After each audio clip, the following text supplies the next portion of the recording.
companies to continue. Yeah. Say maybe 1 inch up on the microphone. Sorry. Not, I think you're close enough, but I think it's just a little bit lower. When you raise your head, it's difficult to hear.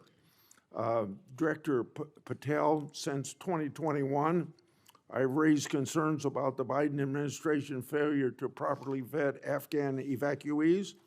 Director Gabbard informed my office that as of August 2022, approximately 1,600 evacuees located in the United States had ties to terrorism and other derogatory information. That's why I and many others have opposed bills giving blanket approval. Are you aware of what steps your predecessor took to investigate these evacuees? And what steps have you taken to investigate them? And what, if any, national security concerns still exist? Mr. Chairman, I can't speak to the steps my predecessor took, but I will make sure we do a sweeping review and get back to you on that. As far as the Afghan refugees and evacuees, as during my tenure, we are going through the databases to make sure that no known or suspected terrorists enter this country to harm our nation. And also, is my resolve as FBI director, one of the first acts we undertook was a manhunt of one of the Abbey Gate bombers and leaders in that crime spree that killed 13 brave Americans. And within 2 weeks, we caught one of the leaders of the Abbey Gate bomber and brought him to justice here in 2 weeks from Pakistan. And so my commitment to you on Afghanistan in all matters is complete and without. Do not feel ill at ease for your tardiness. This is the United States Senate. We are not known for our timeliness. Apologies, Chairman. You are fine. We have called the hearing to order, and I'm going to make a brief opening statement and followed by the ranking member, and then we'll turn it over to you for your testimony. This is our first budget hearing for fiscal year 2026. Began the appropriations process. Delighted to have the chairwoman, Senator Collins, of the full committee with us today. She and Senator Murray, I know, are fully committed to us getting our work done, but that is a challenge in and of itself. I welcome Senator Van Hollen. He's a longtime member of this subcommittee. He is the new ranking member of this subcommittee. And I suppose I should say, I won't say that I miss Senator Shaheen, but I enjoyed working with Senator Shaheen. I can't say that because that would be offensive to Senator Van Hollen. So I look forward to working with both of you in this committee as we continue our work in CJS. This hearing will consider the President's budget request for the Federal Bureau of Investigation. Our witness today is FBI Director Kash Patel. Director Patel was confirmed as the 9th director of the FBI earlier this year. He begins his leadership as the FBI continues to combat grave threats to our national security and public safety. I look forward to learning about his priorities for the Bureau over the coming year. I'm especially interested in learning how the Bureau will execute these priorities in the context of the President's budget request. That request is transmitted to Congress last Friday. The skinny budget proposes a reduction of $545 million from the fiscal year 25 levels, enacted levels. This is approximately a 5% reduction. I am concerned by the scale of the cut, especially as I know full well it comes on the heels of 2 years where the FBI's budget was essentially held flat, forcing it to absorb hundreds of millions of dollars in unavoidable inflationary increases. I also know so much of the FBI's budget is utilized in paying personnel. Any efficiencies and savings may have already been achieved because of that circumstance, and there is a challenge in finding other ways to cut additional dollars. Director Patel, I'm concerned that the scale of the proposed reduction could force the FBI to eliminate vacant positions and leave positions unfilled as current special agents, intelligence analysts, and professional staff as professional staff depart and retire. The challenge of this is the challenge of this committee. Americans and the FBI confront numerous obstacles, numerous things that have to be accomplished. Addressing the fentanyl epidemic and restricting the Mexican cartels that produce and traffic it, intercepting potential terrorists who plot to harm Americans like the attack in New Orleans on New Year's Day, locating and investigating foreign nationals who try to enter our country to steal intellectual property or gather data on national security sites, and preempting Iranian plots against former or current U.S. officials and Iranian dissidents. That's just a few of the tasks which make up the Bureau's mission. Fewer FBI special agents, intelligence analysts, and professional staff could hinder the Bureau in executing the President's commitment to making our communities safe. Our law enforcement, whether state, local, or federal, keep our nation safe and help carry out justice. I want to make certain these men and women are equipped to counter crime, but reducing the federal law enforcement in my home state, in Kansas, means less support for local police officers and local sheriffs. Also means less support for the Kansas Bureau of Investigation. I'm also eager to hear about the Director's goals to reform and improve the Bureau, including the initiative to redeploy positions currently concentrated at FBI headquarters and the D.C. region to field offices, to more fully field offices across the country.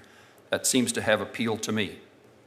Director Patel, thank you for your testimony that we're going to hear. I look forward to working closely with you throughout the appropriations process to provide the right level of federal resources to support the mission of the FBI. Senator Van Hollen, again, welcome as the Vice Chair of this subcommittee, and you're recognized for an opening statement. Thank you. Thank you. And I yield, Mr. Chairman. Thank you. Thank you. I think we are ready to wrap up here, but I will yield myself 3 minutes in closing.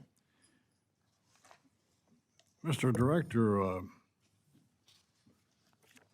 the drug war, killing our beautiful young people, but we got a bit of a ray of hope in the last couple of weeks. CDC now says that overdose deaths from opioids decreased 30% in the last year. That's the good news. The bad news is 70% of that was fentanyl, overdose deaths from fentanyl. I was happy to see the news story over the last couple of days of the very successful seizure and arrest in the west of the U.S. Of fentanyl seizures. The cartels are the culprit. The drugs are bad, but they have to have this national, international organization in place, infiltrating every metropolitan area in the U.S. and otherwise. Cartels.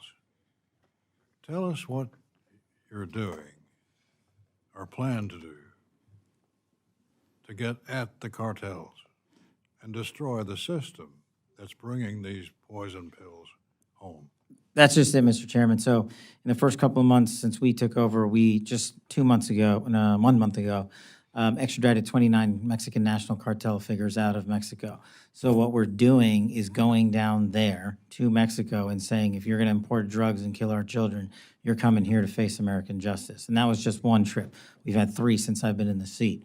That's part 1 of the issue, taking the fight down to the cartels in Mexico to the extent that the FBI can. We're partnering with our intel community partners and ultimately with the Department of Defense and whatever the administration decides is appropriate to take further action there, but that is still being worked out. Overseas, one of the things I'd like to highlight, and I'm glad we were able to get this in, is the fentanyl is killing our children and our youth, but no one is looking at the precursor machines and factories in mainland China. We are. We started that the day I hit the seat. And I did not accept the answer that whack-a-mole is how you do it, because if you take down 1, then another 50 get stood up. Well, we're going to take down 1 plus the 50 and the 100 after that. But what we need is an all-of-government approach to focus on the precursor shipping in mainland China. Because if you stop that and you stop the shipments going to our allied nations, such as Canada and Mexico and South America, then you stop their ability, the cartel's ability to make fentanyl. And that's my big push at the FBI on the fentanyl crisis. Mr. Director, worry not, we'll make sure your agency is adequately funded. This judge you arrested in Wisconsin, she was breaking federal law, wasn't she? Yes, that's why we arrested her. She was helping an illegal immigrant escape being taken into custody. Is that right? Yes, and the field agents decided to open the case, work the case. And as Americans, do we get to pick and choose which laws we want to follow? We do not. If you're a state court judge, do you get to decide you don't want to follow federal law? No. And if you violate federal law, you get arrested, don't you? Yes, Senator. That's called equal treatment under the law, isn't it? Yes, Senator. You remember Lisa Page and Peter Strzok, don't you? Yes, Senator. Mr. Strzok worked for the FBI. Mr. Strzok worked for the FBI. I think Ms. Page worked for Justice. The Inspector General found in its investigation that they hated President Trump and they really wanted Secretary Clinton to win. Is that true? That's correct, sir. And this would be the same same Ms. Page who sent an email to Mr. Strzok with whom she was having an affair. Trump's not ever going to become president, right? Right? And Mr. Strzok with the FBI, senior official at the FBI replied, quote, no, he won't. We'll stop it. Did I read that correctly? You did, Senator. Okay. Now, Ms. Page got quit before she could get fired. Mr. Strzok was fired. And predictably, they filed a lawsuit because in Washington, it's easier to divorce your spouse than it is to fire a federal employee. Why did the FBI give Mr. Strzok $1.2 million and Ms. Page $800,000 to settle a lawsuit? Senator, I do not know that settlement was reached in the prior administration. Who made the decision?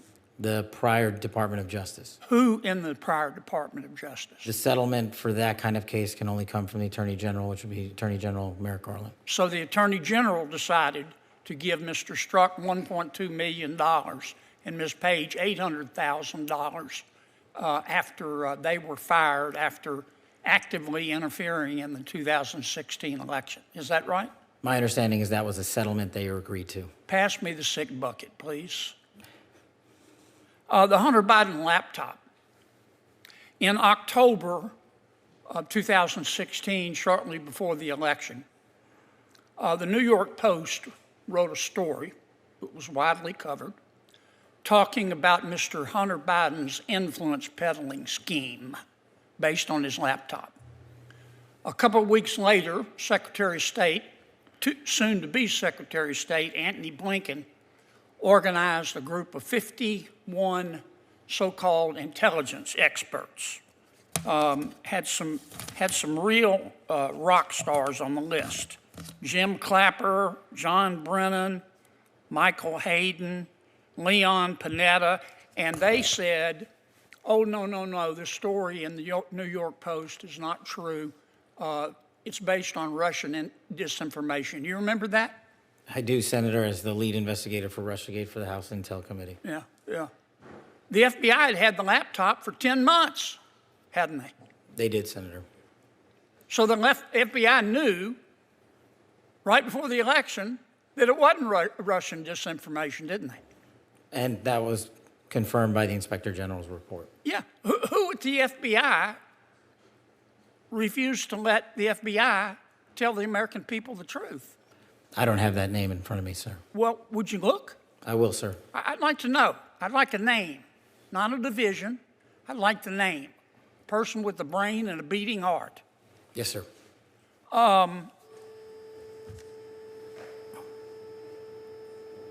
Did Jeffrey Epstein hang himself or did somebody kill him? Senator, I believe he hung himself in a cell in the Metropolitan Detention Center. Are you going to release all the information about that? Senator, we are working through that right now with the Department of Justice. When do you think you'll have it done, Kash? I think in the near future, sir. Like before I die? Senator, we've been working on that, and we're doing it in a way that protects victims and also doesn't put out into the ether information that is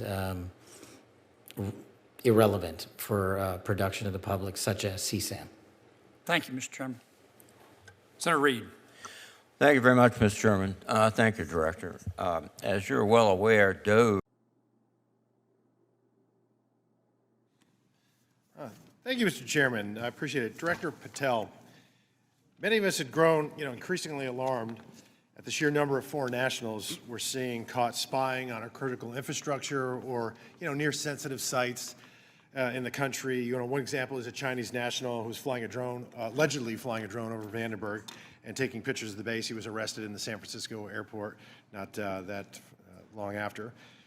Director Patel, would you agree that the two most dangerous nation states to our homeland and our interests are China and Russia? Yes, Congressman. So it would stand to reason that we should pay particular attention when foreign nationals from these two countries, who we've already established are the greatest threats to our country now and in the future, when they try to sneak into our country illegally. Absolutely, sir. Can you speak on the illegal migration we see from Russia and China and the differences that we saw from the first Trump administration to the Biden administration? Well, one, the problem you have when you have an effective resolution to that set of issues is that the enemy adapts. And what they've done is utilize, as we were just discussing with your colleague, the northern border to shift their resources and affiliations to pour in known or suspected terrorists through the northern border. They haven't stopped through the southern border. They just know that we are setting up a pretty monumental effort down there to stop any known or suspected terrorists from entering the country. But the thing is, the Chinese, the Russians, Iranians, and other adversaries are utilizing their partners, just like they are doing in terms of how they move illicit fentanyl precursors into this country. They're moving humans in the same fashion, and we need to treat it as such. Did you see an increase from the first Trump administration to the Biden administration on Russian and Chinese nationals crossing the border? Did it increase or decrease? Yes, actually, so the PRC nationals crossing the southern border from 22 to 25 was 178,000. And I don't have the number for the northern border, sir, but I'll get that to you. So, what we found was that there was actually a market increase, alarming, with the Chinese illegal migration increasing 527% all in, and Russian 2,400%. And if just 1/10 of 1%, some tiny fraction, 1/10 of 1% are actually asset sleeper agents loyal to Moscow or Beijing, they could wreak havoc and mayhem in a free and open society. It's very dangerous. And then those are the ones we know about. What about the ones that snuck across and we never found them? The unknown gotaways, if you will. So, Director Patel, there's also great concern about the increasing number of counterintelligence threats that are penetrating all levels and branches of government, both local, state, and federal. The number of elected and appointed officials willing to betray this country is becoming increasingly pervasive. Last year, we saw a former senior aide in the New York governor's office, Linda Sun, and her husband, Chris Hu, indicted on charges of money laundering and acting as foreign agents to the People's Republic of China. Ms. Sun used her position to block Taiwanese representatives from access to New York State officials. Instead, we're rolling out the red carpet for those PRC officials to have those meetings. I mean, that's some scary stuff. So when we have someone like Sue Mi Terry, who also worked covertly spying on Korea while working simultaneously with various think tanks, and she had been national security official, and she'd worked for the CIA and the National Security Council. And because of her job, members of Congress and their staffs had access to these Korean intelligence officials, and she was paid with, she had thousands of dollars in luxury gifts. But Director Patel, I get that these investigations are ongoing and sensitive. But to the extent that you can, could you please briefly highlight the severity, of these counterintelligence threats, including a rough estimate of the number of open counterintelligence cases that are pending? We have many, and I'll get you the exact number, sir, in closed session. But what it highlights is that the enemy is not relenting They're actually doubling down and tripling down on their efforts, and there's no sector in government that they won't go to and try to infiltrate and penetrate access and turn people in this country against our own nation. So that is a national security threat of our time, as is the terrorism threat and as is the fentanyl threat. It needs to be treated as such equally, and at the FBI we're doing that. Thank you. And Director Patel, will you commit to providing this committee with classified briefing on the severity, the FBI processes and procedures, including defensive briefings related to counterintelligence threats involving elected and/or appointed officials? For defensive briefings, Congressman, I commit to you that the FBI will give you everything we have in our holdings. I can't comment on other people's. Thank you. And Mr. Chairman, I want to thank all the witnesses for being here, particularly Mr. John Ratcliffe, Congressional District 4 says hello. I yield back. Gentleman yields. Mr. Gonzalez? Oh, thank you, Chairman. Thank you, Director, for being here. Thank you for your willingness to serve our great country, and I look forward to working together. You know, it's not only how big the check is, it's where the check is going. And I love hearing some of your ideas of how we reform, how we make things better. You know, I represent a district that's nearly half of the southern border, been ground zero for a lot of the chaos that is happening. You already know this, but you have some of the best field offices in this area, right? The FBI office in El Paso doing amazing work. The FBI office in San Antonio doing amazing work. FBI office in Houston doing amazing work. Did I hear you correctly that there's a possibility as you right size, as you kind of once again put agents back out in the field, did I hear you right, nearly 100 agents maybe coming to Texas? About 90. Okay, perfect. We'll round up. We're here in the House. You know, we're on pro. We'll round up. I love it. I think that's exactly the right answer, right? Let's get the bureaucrats out of D.C. and let's get the agents back in the field doing the work. The part I'd say too is your task forces are working, and once again, I look forward to working together, chatting about this more. Task forces work, right? And I want to start with the CT task force, counterterrorism task force. I think that's very important. The terrorist threat is as real as ever, and getting ahead of that, I think, is a big part of that. Once again, the FBI is the leader in this. You know, they're the ones that you're the agency that has all the expertise and the ability to do that, but you need the force multipliers. Mm-hmm. You need the local and the state agencies to come alongside, all hands on deck to tackle this. The other thing I want to highlight for you, and then I'd like to get your response, is these anti-gang task forces, another task force that I think have just done amazing work, specifically going after some of these criminal illegal aliens, right? These TDAs, these MS-13s, these gangs that are in our country to the tune of over, yesterday, the Secretary of Homeland Security, Kristi Noem, you know, she told me there's over 600,000 known convicted criminal aliens in our country. Can you talk a little bit about the importance of the anti-gang task force? Thank you, Congressman. And you're right. The best cases I ever made as a terrorism prosecutor was on the task force because we had embedded state and local authorities with federal authorities, state and federal prosecutors working every day together, bringing cases where you could bring cases because sometimes you couldn't bring them in state court and sometimes you can't bring them in federal court. And so the gang task force is, right up there with the JTTF model. It serves the same purpose by allowing, my best example is the Virginia Homeland Security Task Force. We simply allowed access, placement, and location, and then we got out of the way, we being leadership. We are not running the cases in the field. Agents are. Intel analysts are synthesizing the intelligence, not me. Putting them in simply the same room and giving them some resources. We don't need to recreate or be super innovative. And that's the beauty of the gang task force. The folks in there are experienced career operators at every level that they operate in. They know what they're doing. What they're not currently allowed to do is get together enough. And that's simply what we're trying to do with part of this plus up.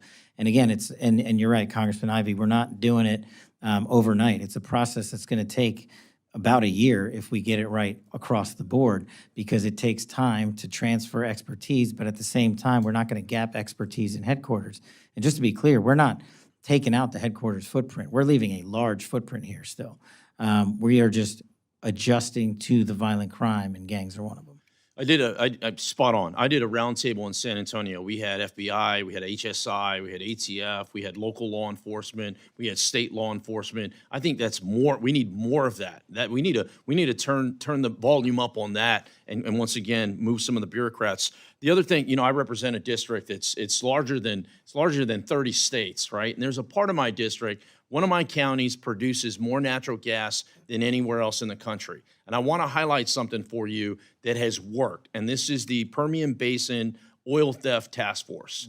And oil theft in West Texas is a real deal, right? Especially with the border crisis that we had to deal with over the last 4 years. And I would ask that you please continue to take a look at that. That is a program, once again, without the FBI being at the core of providing the intelligence and the expertise, it's really difficult for some of these sheriffs and some of these local municipalities to tackle these organized crimes. So as you're working through the budget process, as you're working through what has to stick and what has to go, that Permian Basin Oil Theft Task Force is very important. I'd love to get your thoughts on it the time I have left.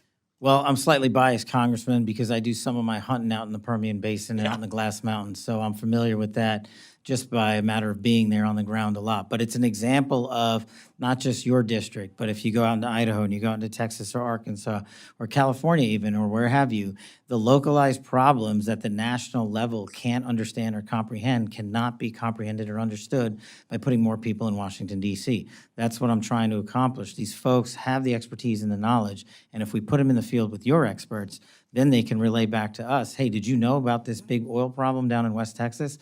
Sadly, most Americans know, but honestly, most Americans shouldn't. It's not their responsibility, it's mine. And so that's what we're working towards. I'm looking to codify that. Love to continue to working with that on that and other things. Thank you again for your testimony today. Chairman, I yield back. Thank you, sir. That reduction of $545 million to the FBI base resources, it's certainly true we don't have a budget. Certainly the conclusion that with what we have, it made sense to proceed with these hearings so that the appropriations process can continue. And we look to Director Patel to help fill in spaces as to what is going to occur based upon what he knows, which presumably is maybe significantly more than what we know is the plan at the FBI. The document that we've received asserts that savings, this $545 million, can come from reductions in DEI programs, pet projects of the former administration, and duplicative intelligence activities. Is that accurate? Is that capable of being done, that we can find this in what I suppose most people around here call waste, fraud, and abuse? Or does it have real consequences to the level of personnel and the capabilities of meeting the mission of the FBI? Well, I think my job, Senator, is to make sure we can find it. We've identified a lot of it already, and we'll continue to do it irrespective of where the budget lands, because we can't have waste, fraud, and abuse. But I'll make the mission work on whatever budget we're given. But that means lowering the mission, right? I think right now where we are, Senator, is that stepping back from 432 years ago, there's vacancies at the Bureau that have been held vacant for a number of years. So while the Bureau is on the books for 38,000 folks, over the last 3 years and 2 years, that has been attrited down to about 35 and change, because those vacancies have gone unfunded. And so we're not in a position right now to say, let's just hire 3,000 people back. We couldn't do that if we even had the money tomorrow. That would take quite some time. And so we have been working on the numbers that we currently are at. And I think the budget that we've put forward would not force me to remove active duty line agents, is the mission I'm protecting against. Director, when you say the budget we've put together, you're talking about the skinny budget that we've Right. seen. Okay.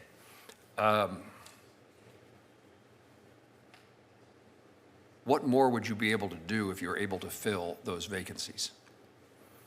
If we were able to fill those vacancies, we would continue expanding upon the project that I started about reorienting assets across America, and growing our facilities in places like Pocatello and Redstone and West Virginia, where we have CGIS and some other campuses. So those are things we could do. Tell me what concerns you or I or the rest of us should have in the departure of senior members of the FBI if the budget is insufficient to fill positions? How do we keep senior officers from retiring? I think, Senator, it's a problem everybody has. If people want to retire, they're going to retire. The good news is, from the folks that I've met in the Bureau, we've been able to retain significant levels of senior leadership, both in Washington and throughout the country. And so I think with the renewed mission that we have under this administration, folks are just standing in line to continue to take on the mission set, and they've adjusted over the last few years to doing more with less. Director, I don't think it's part of the skinny budget, but there's a proposal afoot to increase the number of years, the calculation from 3 years to 5 years on retirement benefits. I'm told that has a consequence on people who are already eligible to retire, would perhaps decide to retire now despite their commitment to the FBI or other law enforcement agencies. Is that a concern? Senator, I'm not read up on that, so I'll have to get back to you on that one specifically. And then finally, let me ask about the cooperation. What's your relationship, what's the FBI's relationship, your relationship as the director with other federal law enforcement agencies? It's always been my goal, and I've only succeeded once when I chaired this subcommittee before, to have not only the FBI director appear before us, but also DEA, ATF, and the U.S. Marshals. Would you, in their absence this morning, because they're not capable of being here, would you give us your rundown on the relationship between the FBI and other federal law enforcement agencies? What's the level of cooperation, and are they doing the job that helps you do yours as well? It's incredible, and I'll just give you a simple example, Senator. One of the initiatives that we stood up at the FBI was the Homeland Security Task Force, and the first place we took it was the state of Virginia, just because of geography. And what we did was DEA, DHS, FBI, HSI, state, local authorities, Virginia state authorities, all nested in an FBI facility in the state of Virginia to cover down on what we call their first operation for Homeland Security Task Force. And it was a simple phone call to the leadership at the DEA, at DHS, at FBI. And I said, hey, I need 20 guys and gals here. I need 40 guys and gals here. And the governor said, we're going to give you 50. And what we did in 1 month was arrest 500 individuals and violent felons in the state of Virginia.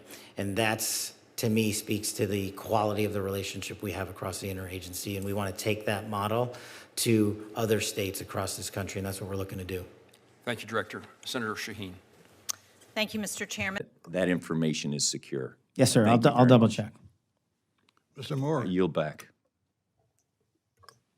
Thank you, Mr. Chairman, and thank you, Director Patel, for being here. One of the things I wanted to touch on, and you mentioned in your comments, and I think this is just wonderful, is that one of the metrics you're looking at as you're moving these agents out into the field is opioid-related deaths. My state of West Virginia, we have the highest per capita opioid deaths in the entire country.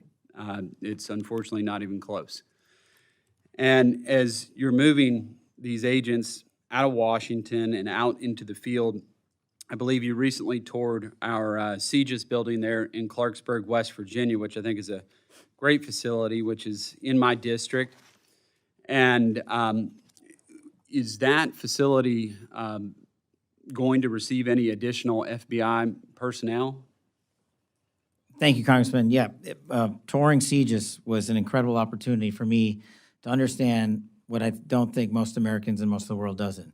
The reason we are able to technically relay information on a live-time basis throughout the country and throughout the world is because of the Criminal Justice Information System hubbed in West Virginia and all its subordinate capabilities. And what we want to do is expand a little bit of footprint out there because we have so much land already paid for.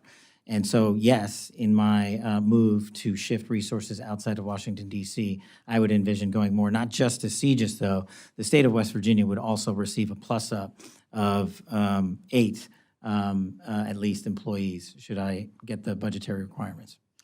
And then you mentioned, and there's 1,000 acres out there at CGIS. It's quite large.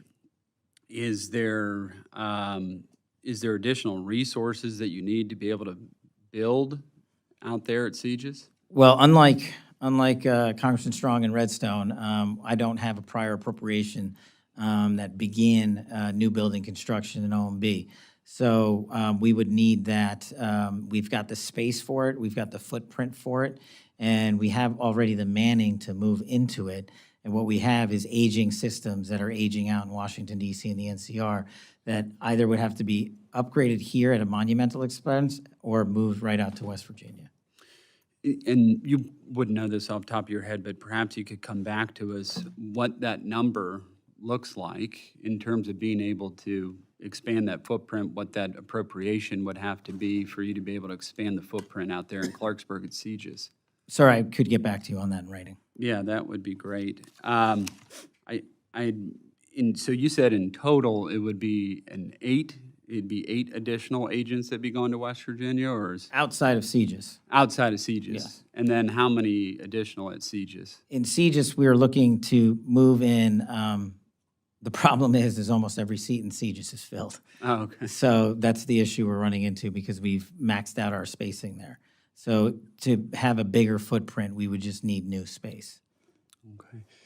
And Mr. Chairman, if it's appropriate, maybe perhaps we could engage in a conversation to identify, if appropriate, some additional resources to help Director Patel seat these individuals, since we don't have the space currently out at Segis. We got the acreage, we got 1,000 acres out there, but we just don't have that.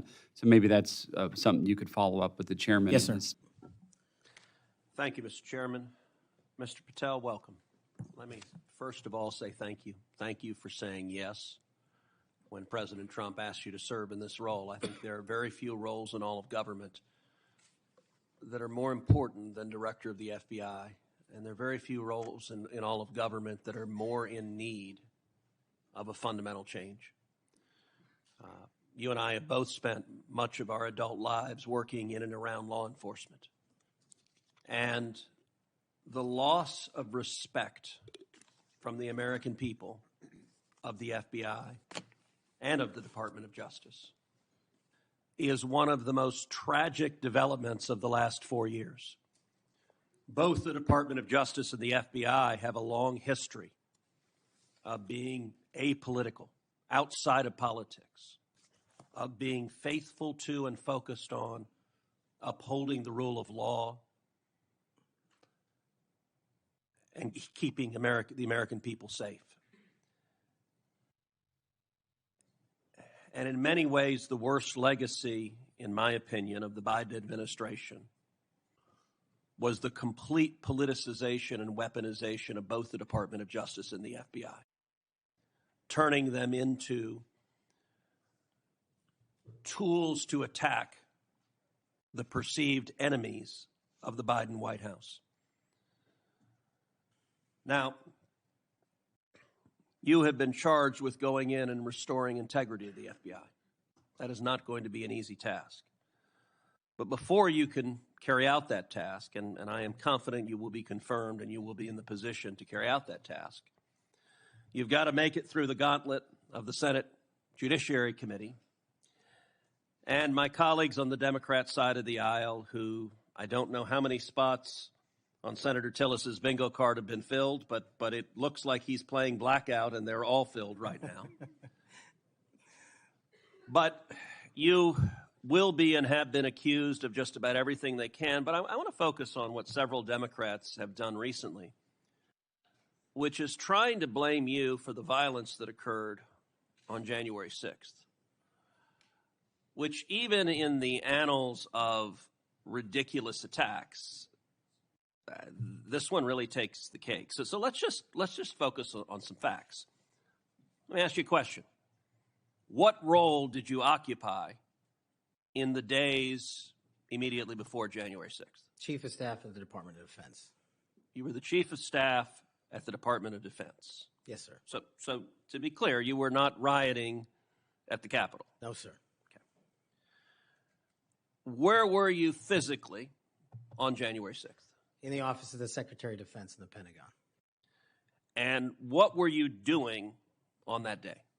On that day specifically, responding to, preparing to mobilize and deploy the National Guard once we got the lawful request from the local governing authority, which was the mayor of D.C. and the Speaker of the House. Now, how many days in advance were you working to prepare the Department of Defense to help secure the Capitol on January 6th? Days in advance, Senator, we were in the Oval Office on an unrelated national security matter with the President of the United States, the Secretary of Defense, the Chairman of the Joint Chiefs of Staff, and myself. And the President authorized up to 20,000 plus National Guardsmen and women to secure any security measures necessary related to the Capitol. So we were moving to the fullest extent of the law before the requisite request came from a local governing authority days ahead of time. And while you were Chief of Staff at DOD, how many times did DOD approach Capitol Police and ask if they needed National Guard assistance? I believe those letters are well documented, numerous instances, and numerous of those instances, those requests were shut down.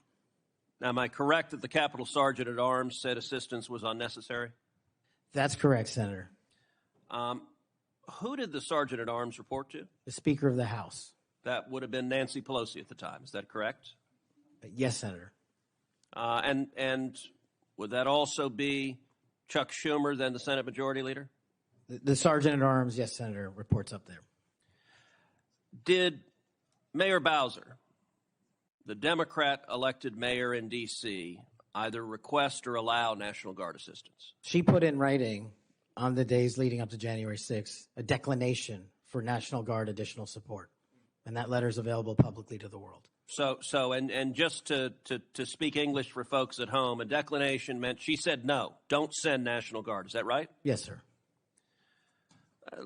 Let me ask you a simple question, because from the questioning from my Democrat colleagues, they might think otherwise. Do you condemn violence against law enforcement? All of it. And by the way, is that true whether the violence is right-wing or left-wing or anywhere else? There is no discriminating between types of violence against law enforcement. And do you believe those who assault and commit violence against law enforcement should be prosecuted and should be sent to jail? Especially those that kill them. Let me ask you, how many years have you worked in public service? About 16, Senator. And how many years have you worked in particular in law enforcement and prosecution and national security? Over a decade, Senator. You know, I have to say it is ludicrous but sadly predictable that Democrats are endeavoring to tarnish you, to paint a false caricature based on innuendo and smoke. And so you're working to protect the Capitol on January 6th, and yet they're trying to blame you for the violence that occurred. Let me ask you this just as a straightforward matter. What is the job of the FBI, and what will the FBI's role be if and when you are confirmed as its director? The simple motto on the website of the FBI's homepage is to protect American citizens and uphold the Constitution. If I am confirmed as the next director of the FBI, that's what we're going to do and redirect resources to making sure that occurs every single day. Thank you for your willingness to do so, and this committee will hold you to account on restoring integrity at the FBI, and I thank you also for your commitment to transparency. I think that is incredibly important to bringing back integrity, and I'm grateful for it. Thank you, sir. Minute recess at the conclusion of Senator Kennedy's questioning. Thank you, Mr. Chairman. I just want to say for the record that Chairman Grassley is the greatest chairman God ever put breath in. And would somebody please tell Grassley I said that?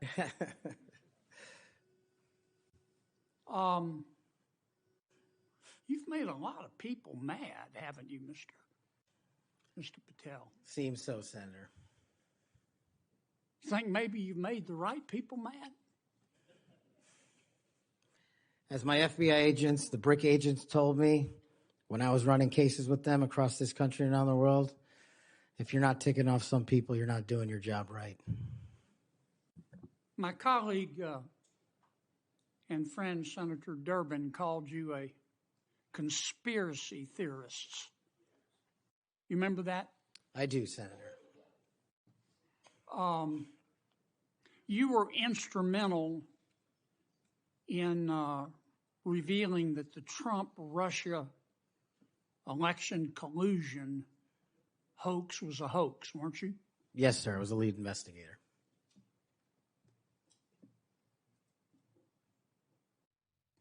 Sounds to me like we need to get some new conspiracy theories because all the old ones turned out to be true. Facts matter, Senator. Yeah. I mean, conspiracy theorists are up something like 37-0. You're not saying that everybody at the FBI is bad, are you? Never said that. I've overwhelmingly said multiple times that 98% of the FBI is courageous, apolitical warriors of justice. They just need better leadership, especially those who participated in these conspiracies that actually turned out to degrade them. Who put away the Unabomber? The FBI. Yep. Who put away Timothy McVeigh and his Stalin's stomach for blood? Brick agents at the FBI. Who helped investigate Jussie Smollett, who, in an effort of self-aggrandizement, set back the fight for minority rights for years? I think that was local authorities. It was the FBI that opened an investigation, wasn't it? Eventually, yes, Senator. There have been or were some bad people at the FBI and the Justice Department, which work hand in glove, weren't there? Unfortunately, yes, Senator. Secretary Clinton's lawyer, a gentleman by the name of Michael Sussman, had a pass to come and go at the FBI building as he wished. Don't you think the American people have a right to know about the details of that?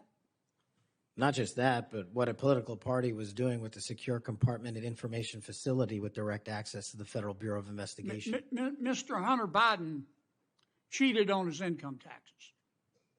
Didn't pay $1.4 million in income taxes over 4 years. And he filed fraudulent returns. He tried to deduct his hookers as a business expense, for God's sakes. And they hit him with 2 misdemeanors before there was a public outcry. Don't you think the American people are entitled to know the details of that? The American people are entitled to a singular form of justice and the details to every public corruption investigation. You remember Peter Strzok? I sure do. One of the lead investigators for Mr. Mueller's Russian collusion hoax? Yes, Senator.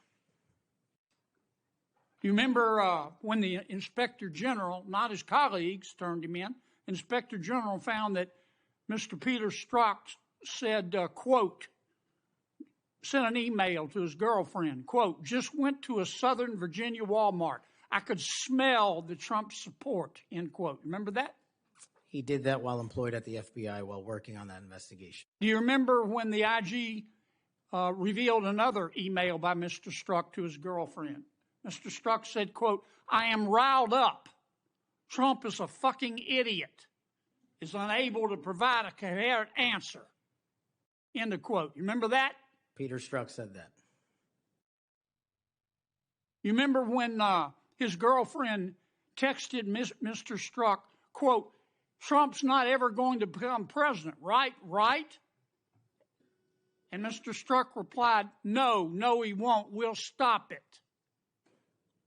I do remember their insurance policy. And then Mr. Strzok testified in front of God and country that never had his political beliefs impacted his work. You believe in the tooth fairy? When I was a kid. You believe Jimmy Hoffa died of natural causes? He's also not in the end zone of Giant Stadium. And then Mr. Strzok got fired, and next thing we know, the FBI and the Department of Justice, after he sued, gave him $1.2 million. Don't you think the American people are entitled to know the details of that? Absolutely. Now, I want you to think hard before you answer my next question.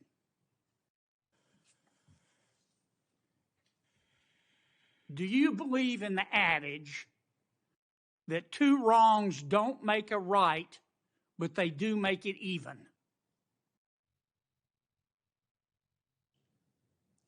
Senator, I think if anyone commits a wrong in government service, the American public deserve to know the absolute secular detail of that corrupt activity. When reforming the FBI and the Justice Department, two wrongs don't make a right, but they do make it even, is the wrong approach, isn't it? That's correct. And we're going to hold you accountable for that. I hope you do. Now, there's some good people at the FBI. Lots. And there have been and may still be some bad people there. And you've got to find out who the bad people are and get rid of them in accordance with due process and the rule of law. And then you've got to lift up the good people. Don't go over there and burn that place down. Go over there and make it better. Do you commit to us today that you will do that? I commit to you, if confirmed, Senator, every single day, 24/7, 365, the FBI will be the premier law enforcement agency in the world. Thank you, Mr. Chairman. Thank you. We'll eventually talk about the FBI. That's the job you're up here for, right? Have you ever been subject to racism as an individual? Unfortunately, Senator, yes. I don't want to get into those details of my family here. Oh, let's get into a few of them. Tell me about it. Well, if you look at the record from January 6th, where I testified before that committee, because of my personal information being released by Congress, I was subjected to a direct and significant threat on my life. And I put that information in the record.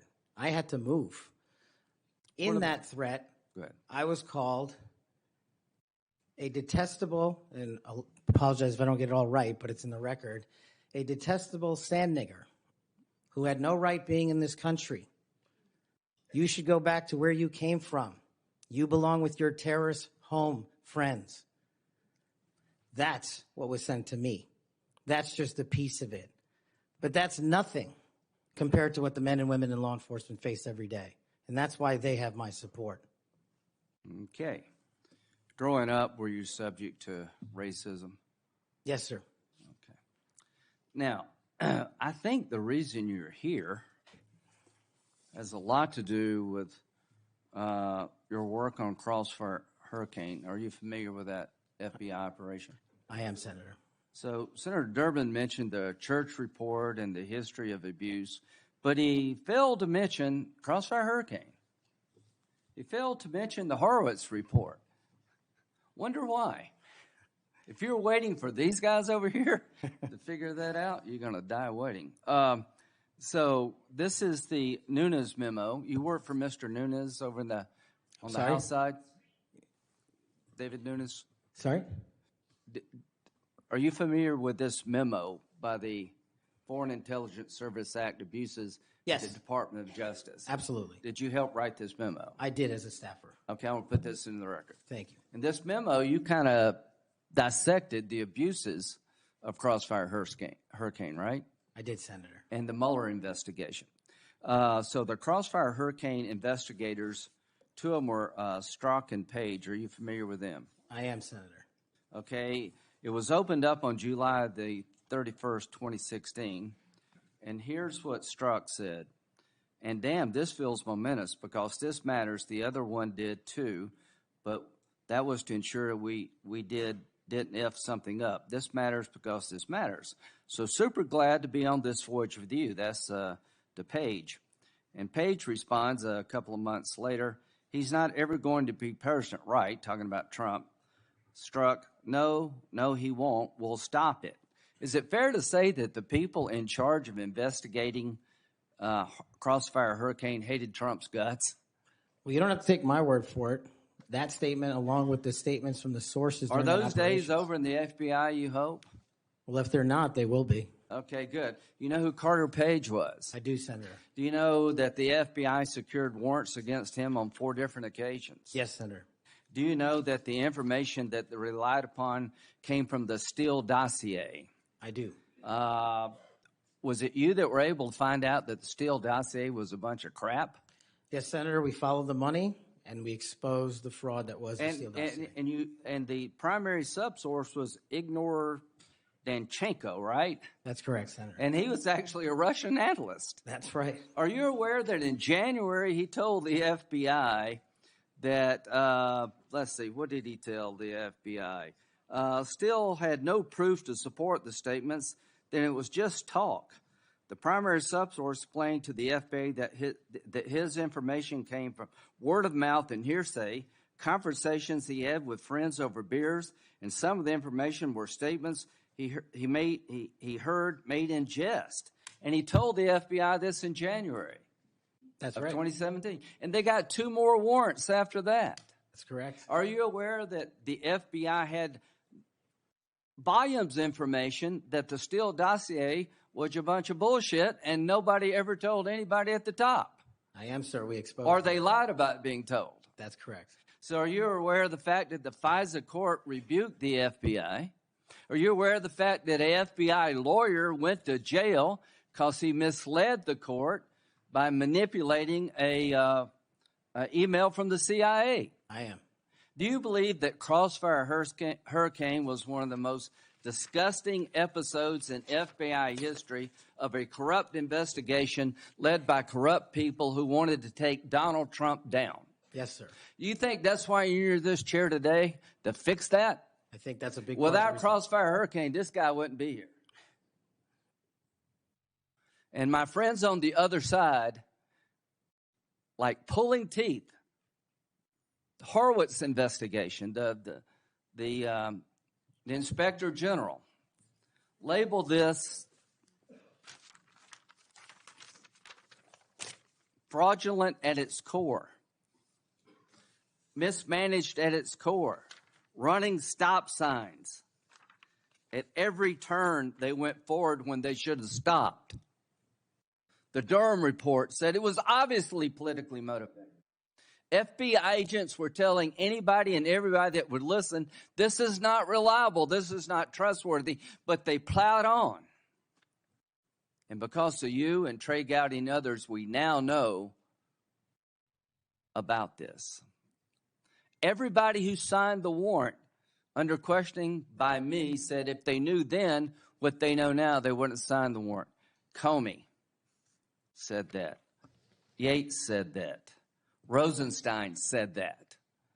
The reason you're here is because most of the public, almost every Republican believes that the FBI has been used continuously in a political fashion, ignoring evidence, making up evidence, lying to get Donald Trump. And when it came to the Hunter Biden laptop, they told every social media outlet in October 2020, oh, that's Russian disinformation. That was BS too. Right before the election, the FBI intervened to shut reporting on the Hunter laptop down as being Russian misinformation, according to Zuckerberg. Do you promise all of us those days are over at the FBI? Yes, Senator, they are. Are you proud of what you did to find all that? Absolutely.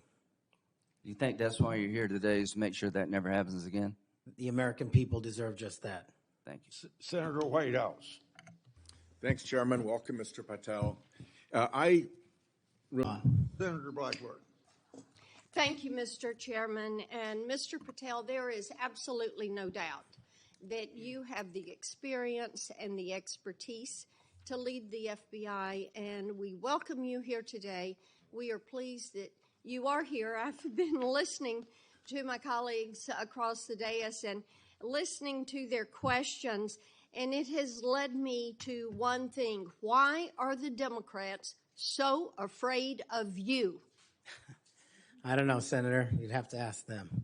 Well, I tell you what I think, and listening to their questions and your responses, which we appreciate, they know that you're going to go in and you're going to clean up that political cabal that has been over there for years.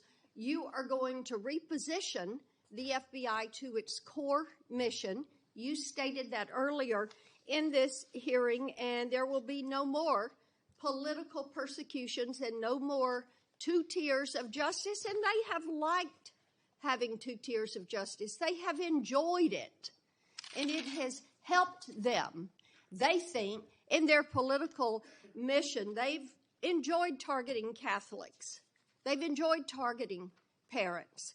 But the American people have said they want no more of that. And our colleagues know you're going to clean it up. I want to talk to you about the Epstein case. I have worked on this for years, trying to get those records of who flew on Epstein's plane and who helped him build this international human trafficking, sex trafficking ring. Now, earlier I urged then Chairman Durbin to subpoena those records, and I ended up being blocked by Senator Durbin and Christopher Wray. They stonewalled on this, and I know that breaking up these trafficking rings is important to President Trump. So will you work with me on this issue so we know who worked with Jeffrey Epstein in building these sex trafficking rings? Absolutely, Senator. Child sex trafficking has no place in the United States of America, and I will do everything, if confirmed as FBI director, to make sure the American public knows the full weight of what happened in the past and how we are going to countermand missing children and exploited children going forward. Thank you for that. I do want to touch on the political persecution. I find it so interesting that they feel like you would carry out political persecution. Your parents are with us today. They fled Uganda, and persecution from Idi Amin. And I think that with your background and given your family's history, that you would never move to political persecution. Is that accurate? Yes, Senator, that is. And we appreciate that you would remove any kind of 2 tiers of justice from the FBI, because they have practiced that every day for years. Not all FBI agents. There are some good ones, and we certainly want to keep them, but the politics has got to be moved out of the agency. Now, they've tried to frame you as being anti-police. We've discussed that some today. And I know that you grew up working with NYPD officers in your community. And I know that law enforcement groups, including the National Association of Police Organizations, have endorsed your nomination. And on top of that, your brother is a law enforcement officer. Is that accurate? Many of my family are, yes, Senator. How many of your family, sir? Well, I guess the Indians have a different definition of family. We got a really big one, and they're all family. We all love big families. So we got a lot. I appreciate that. But it is accurate to say that in your role, you're going to do everything that you possibly can to protect the men and women who are protecting our communities. That is of the utmost importance. Thank you. I want to go to the Nunes memo. You were the principal author of the Nunes memo. Is that accurate? Yes, me and staff. Thank you. And that did really so much to focus the light on the Russiagate hoax and the political cabal that was for years operated out of the DOJ and the FBI. And I know that there are some that felt like that memo was not accurate. We know now differently. And I'm quoting a comment that was made about that memo and by a member of that House Intel Committee, and I quote, "It was meant only to give Republican House members a distorted view of the FBI," end quote. I find it so interesting. They use the term distorted view. I think the American people who for 4 years under Biden saw the FBI weaponized against them, against parents, against people of faith, weaponized against President Trump. I think they would disagree with that. Do you stand by the good work that you did on the Nunes memo? Our team, and yes, absolutely. And the Nunes memo was accurate in its description of the details, correct? as confirmed by the Inspector General, the Special Counsel, because the Nunes memo only contained sworn information received pursuant to transcribed interviews and production of government materials, including FBI 302s and DOJ memorandum. So the Nunes memo is accurate. Yes, ma'am. Thank you for that. In your new role as director, how will you work to root out two tiers of justice at the FBI? The same way I have always done so, ma'am, with the utmost fidelity to the Constitution and integrity to law enforcement. Government must allow those who are privileged to serve to execute their law enforcement duties fully, but at the same time, the American people deserve accountability inwards to government, to any of those who violate that sacred trust. And as you prepare to take this new role, what are the top areas of concern for you as we look at our national security? The top areas when it comes to national security, ma'am, have remained unchanged and the threat dynamic has increased. It's thwarting terrorist activities and terrorist attacks here and overseas against our citizens and our allies. And it also includes CCP espionage, which is running rampant these last 5 years through our country, including our cyber infrastructure and our agricultural properties. And it also includes taking on Iran, the #1 state sponsor of terror, and any other adversary that wishes to harm America. Thank you. I look forward to a yes vote on your confirmation. Thank you, Thank you, Mr. Chairman. Mr. Chairman. Senator Padilla. Mr. Chairman. Oh, yes.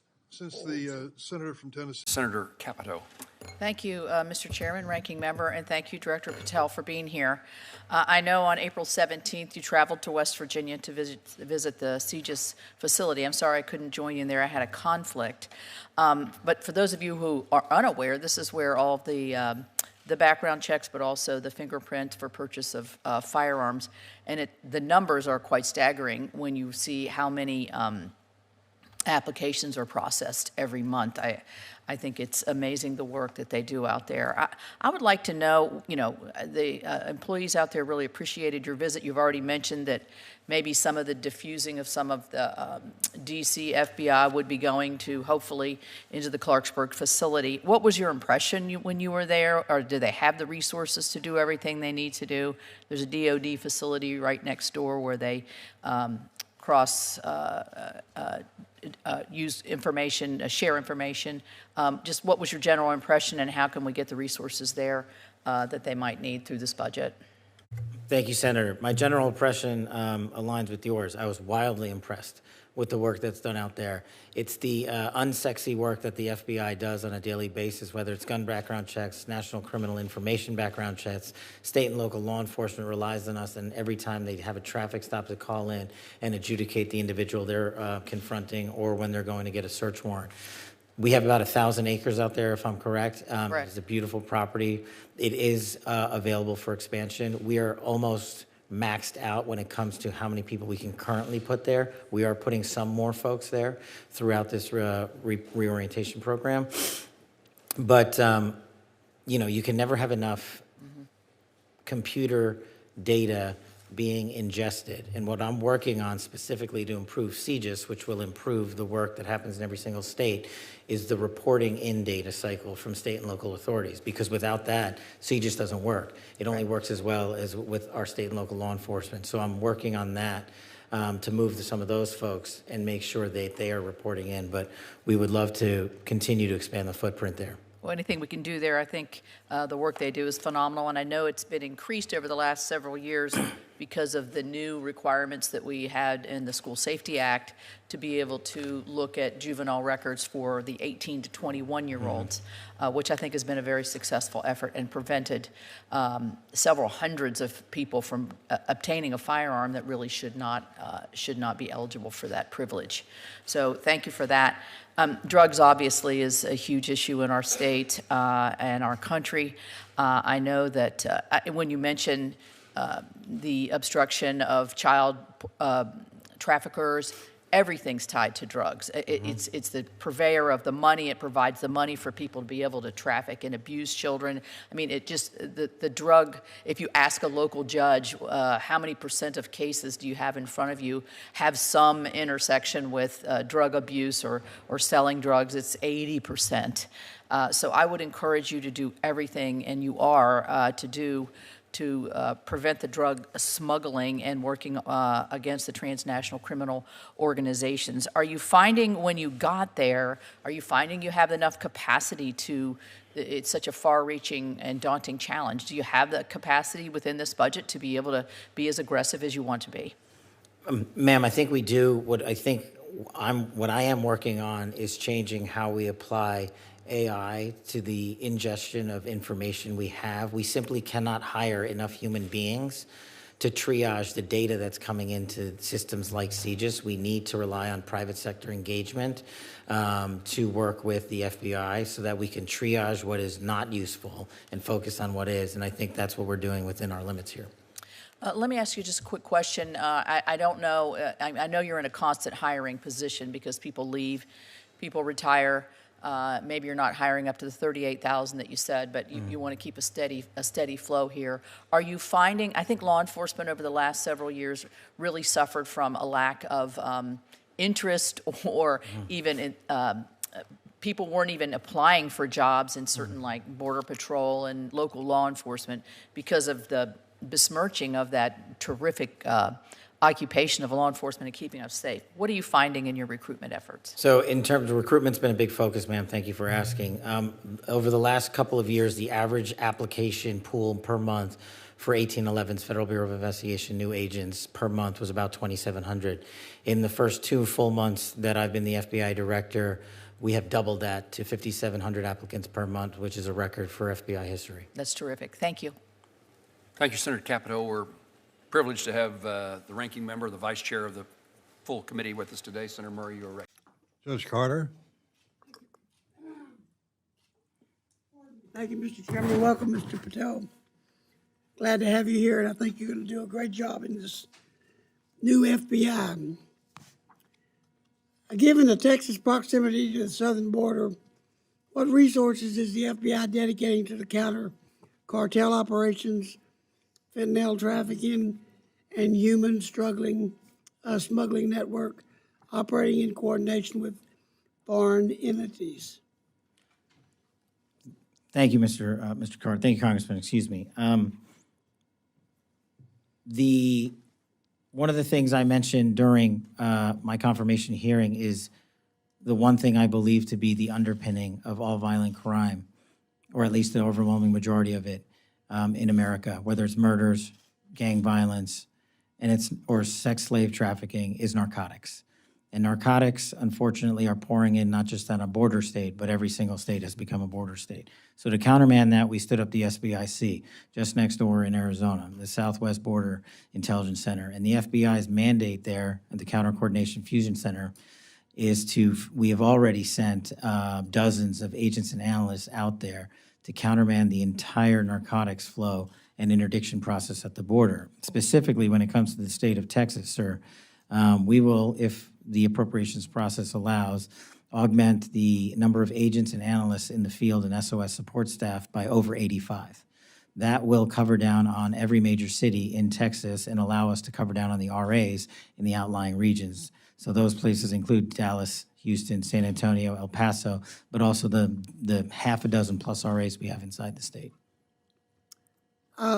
Just in a hearing that I was in this morning with the United States Army, an issue came up about the cartel taking down one of our drones with one of their drones. I'm very familiar with the general policy on the border that if they're shooting at you, you can't shoot back unless it becomes obvious that you're going to come into serious harm. The military can't shoot back, nor can, for that matter, the Border Patrol. What do you think about these drones? I mean, they're unmanned. They're coming across and shooting down drones we're using for observation and other things. I think the policy ought to be if they shoot down our drone, we shoot down theirs. What do you think about it? Well, I don't think I have the authority to reshape that policy. Okay. But if it were in my capacity as FBI director, I know we are working with the Secretary of Homeland Security, who has a larger portfolio in the UAS space than we do, to cover down on that threat. But just in my time in government, the first term, the drone capabilities by our adversaries have significantly expanded. Their technology is wildly impressive. And they don't care if they lose one, unlike us. We care when we lose a single one, as we should. In order to countermand that, you are going to have to, in my opinion, alter the domestic intelligence collection priorities on the NIPIF to prioritize who we collect against and what. And the what is the drone technology that we are not sufficiently covering down on right now. Thank you. That's a great answer. Critical infrastructure, especially in the Texas energy section, is increasingly under attack. However, how is the FBI coordinating with private industry and local law enforcement to detect and neutralize cyber threats before they impact the grid or supply chain? That's one of the pillars of what we are trying to do at the Bureau. We can't do it from Washington, D.C. We do it by engaging our state and local law enforcement partners, such as in Texas, because they are the ground level experts on who, the what, the when, the where, and the why. What we can do is bring in our AI-driven capabilities to go in and synthesize the mountains of information that are coming in, because there is no human or set of humans that can go through the amount of intelligence and information that we receive. It's a problem that we have and the public has acknowledged. The challenge and the rub is, where do we allow computers to come in and humans to stop? And we're working through that at the Bureau right now to say we should be able to use certain elements of AI to triage that capability, discard the unuseful information, and highlight to leadership what the useful information is, to Congress and also to our agents and AUSAs in the field so they can bring the appropriate cases. But we can only do that if we embed ourselves with state and local law enforcement, and that's been a big priority of mine. Thank you. That's good. I appreciate the answer. Mr. Laurel. Benevolent Association, United Coalition for Public Safety. I'll put these in the record.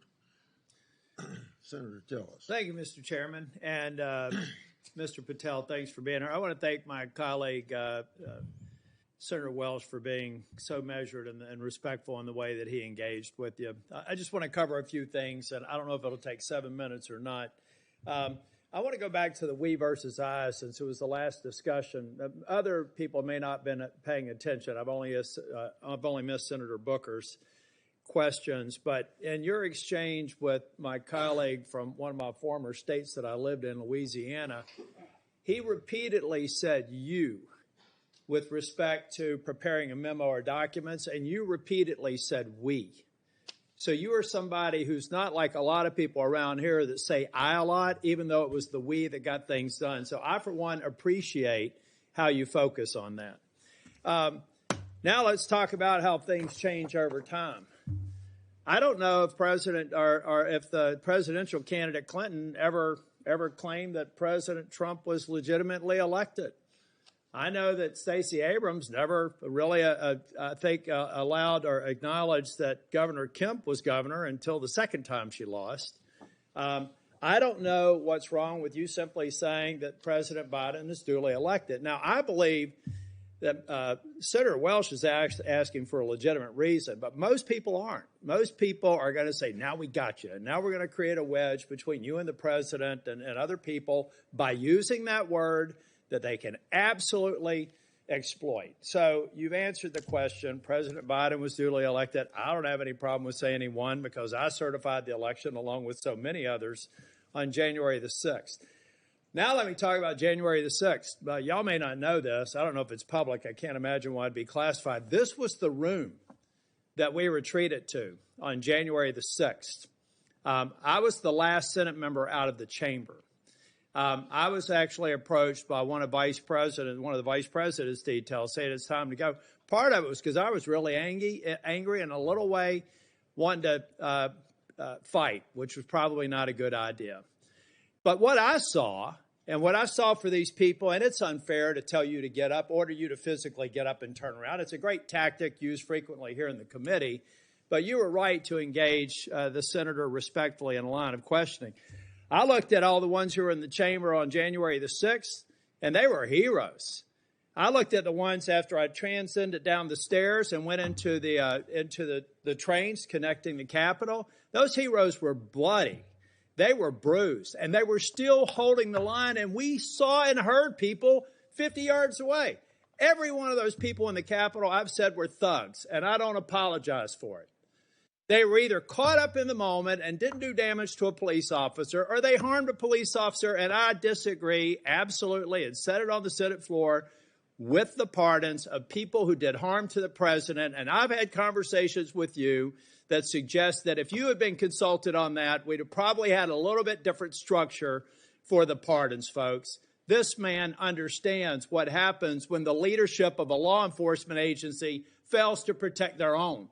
And I have to admit that in the last administration, I saw a commander-in-chief who looked the other way when you should have been saying the people who were mostly peaceful protesters in Kenosha with a building burning in the background, well, they had a righteous cause. So it's okay if they harm law enforcement or public safety officers. And when they damaged the federal building in Portland, and they harmed police officers there, I didn't see anybody calling for arrest in the insurrection in those government buildings, federal buildings. Folks, let's be consistent, because I am. I said it then, and I said it now. These folks are heroes. They got us to this room. We spent hours here, and they were so successful with securing this building, we went back the same day and finished our job. That only happened because of these proud law enforcement officers, and I know you would support them. Okay, let me take a breath. You answered the question on Section 702, but I have to refer to my friend Alex Padilla. We co-chair the Mental Health Caucus together. I love working with him. One of the problems around here with people who pretend like they're bipartisan, but they never do it when it's hard, is that they also make it more difficult for other people. When Section 702 was reauthorized in April of 2024, we had 4 or 5 of our members agree to walk the plank to make sure that and I didn't, by the way, because I wanted the reforms done. But I have to say, I'm glad that they did, because I just had a colleague say they were guilty of bending a knee. What they were guilty of is protecting this nation.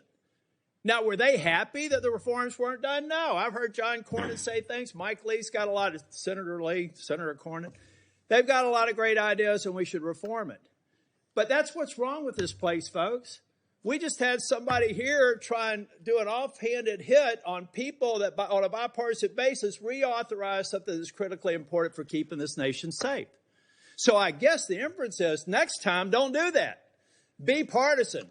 Go dark. Endanger the U.S. So come on, guys, let's be real here. If anything, I hope I've been consistent on, let's just be balanced. You know, really, we've had colleagues on the other side of the aisle called President Trump an illegitimate president. Now, the witness has acknowledged that President Biden's election was certified. If you want them to use a specific word, what are we, in high school? I mean, come on. So I do have to tell you, though, Kash, I've hit bingo a couple of times. And I have a feeling by the time we get to the third round, we will again. Hope you put a lot of money on it, Senator. You know what? I put a lot of, I won't call it money, but capital on? It's the due diligence I've done on you and the extraordinary job you're doing in this committee. One of the reasons you're seeing frustration among people asking you questions is you're composed, you're respectful, you reached out to every one of them and asked to meet with them. They've thanked you for doing that. I suspect that those conversations went a lot better than the TV personalities that we've seen today. So I've got 50 minutes. You want to wrap up on, and I'm going to come back for the second round. You want to wrap up on, let me just ask you this question. I went to the floor yesterday to make it very clear. I've been thanking these Capitol Police officers, and I told them I actually thought that the pardons of people who did harm to police officers sucked. And I told them that at every one of these security entrances when I come in, and I stand by it, and I respectfully disagree with the president or whoever likely gave him advice, because the president has to rely on best advice for some of these executive orders. But I make no apology for saying that the men and women on Capitol Hill that got us safely to this building are heroes. The people who harmed them are thugs. But they're out now. So here's their opportunity, Mr. Patel. You find the people that you were convicted of harming, call them, write them a letter, apologize to them. And if you don't, and you come to Capitol Hill, I will track you down and I will burden you until you do. Now I've run out of time. I'll be back for a second round. Thank you, Senator. Senator Moody. Thank you very much, Mr. Chairman. Mr. Patel, welcome. It's great to see you again. I enjoyed our conversation in my office a while back. Let me ask you this. Is it appropriate for the Federal Bureau of Investigation to attempt to recruit spies or informants into religious institutions in this country, particularly Catholic parishes? Is that appropriate? I don't believe so, Senator. Mr. Patel, are you familiar with the recent actions of the FBI in this regard, including this memo that I have right here, making a list of Catholic churches and parishes that they regard as potentially suspect and directing the potential recruitment of informants and other spies, let's be honest, into those parishes? I'm familiar with that memo, Senator. Mr. Patel, would you commit to me that you will, if you are confirmed, that you will finally and officially withdraw this memo and make it clear that this is not only unacceptable, but that it is an absolute violation of the First Amendment that every American enjoys under the Constitution of the United States? If I'm confirmed, Senator, yes. Will you also commit to me that you will conduct an investigation and find out who wrote this memo, who spread this memo, the field offices involved in this memo? Because I can tell you, we've had your predecessor sit right where you're sitting, and he has repeatedly lied to, there's no other word for it, lied to this committee. He told us initially that it didn't happen, that the FBI didn't make any lists of churches. That's not true. We have it. A whistleblower brought forward the list for us. He said then that only one field office had worked on it. Turns out we know from another whistleblower, multiple field offices worked on it. He said that it was never posted on the internal system. It turns out it was. We believe it's still in effect. Will you find out who was involved in this gross abuse of Americans' First Amendment rights? And will you discipline them? And if you possibly can, will you fire them, Mr. Patel, consistent with department policy and law? Senator, you have my commitment to investigate any matters such as this one that are important to Congress. I will fully utilize, if confirmed, the investigative powers of the FBI to give you the information you require and also to hold those accountable who violated the sacred trust placed in them at the FBI. I'm glad to hear you say that, and I'm glad you use the word sacred trust, because that's exactly what it is. The FBI is the most powerful law enforcement body in this nation, arguably the most powerful law enforcement body, at least in a free nation in the world. And to have this body corrupted politically such that it is targeting people of faith in this country and then lying about it to this committee and the American people is unimaginable. I'll be honest with you. I never thought this would happen in the United States of America. I just didn't. If you had told me 5 years ago we'd be reading memos like this, I would have said, no way, that's bad fiction. In fact, it's a horrible reality. The department needs to be cleaned up, the agency does, and rights restored and protected. I'm glad to hear you say that. Let me ask you this. Do you think it is appropriate for the FBI to be sending agents, including counterterrorism agents, to the parents of children who went to school board meetings and asked about critical race theory in their schools, asked about the school's masking policy during COVID? Should those parents be treated as domestic terrorists? Parents who have the courage to ensure their children are taught what they feel is right, and those who have the courage of their convictions to go houses of worship, in my book, will never be domestic terrorists. I'm delighted to hear you say that. You're familiar, I am sure, with this memorandum issued by the Attorney General, the last Attorney General, Merrick Garland, directing the FBI and other law enforcement agencies to look into parents who went to these school board meetings, and we know from whistleblowers who've come forward to this committee and given us the evidence that, in fact, the FBI opened multiple cases against multiple parents across the nation, I believe, including in my home state of Missouri, another gross abuse, incredible political power brought to bear against everyday citizens. Why? Because they went to a school board meeting that they're paying for and asked about what their kids were being taught. Once again, I can't imagine, I couldn't have ever thought this would happen in the United States of America. Will you find out who was involved in this policy within the FBI, who agreed with it, who implemented it, who encouraged it? Will you find out that, Mr. Patel? Will you do an internal investigation? And will you make clear that those who supported this policy are appropriately disciplined? And will you make clear that the FBI will never do something like this again? If confirmed and pursuant to your congressional request, absolutely, Senator. Thank you. Let me ask you this. Do you think it's appropriate for the FBI to target people of faith, particularly those who hold pro-life convictions? Do you think it's appropriate for the FBI to single out and target people of faith in order to discourage the exercise of their First Amendment rights? There can never be a targeting by law enforcement just based on their people's faiths. And yet, under this last administration, the FBI and DOJ together brought numerous prosecutions under the FACE Act for nonviolent protests. President Trump has recently pardoned some of these folks, but it also includes individuals like Mark Houck from Philadelphia region, from Pennsylvania, who had an FBI SWAT team arrive at his door in the early hours of the morning, armed, of course, terrorizing him and his children, took him into custody. They charged him with a FACE Act violation. Why? Because he took his young son to a peaceful demonstration outside an abortion clinic. When his young son was shoved to the ground, he defended him. Mark Houck was acquitted by a jury, acquitted. Nevertheless, the FBI used their full resources, including a SWAT team, to try and terrorize him. Meanwhile, how many churches that were firebombed or pregnancy care centers that were firebombed, how many of them were protected by the last administration? Just about zero. It is an unbelievable instance of targeting. Mr. Patel, will you end this targeting? If you get to the FBI, if you are confirmed, will you end it? And will you make clear to all agency personnel that there can be no targeting on the basis of religious belief, and this will never happen again in the United States of America, at least not under your watch?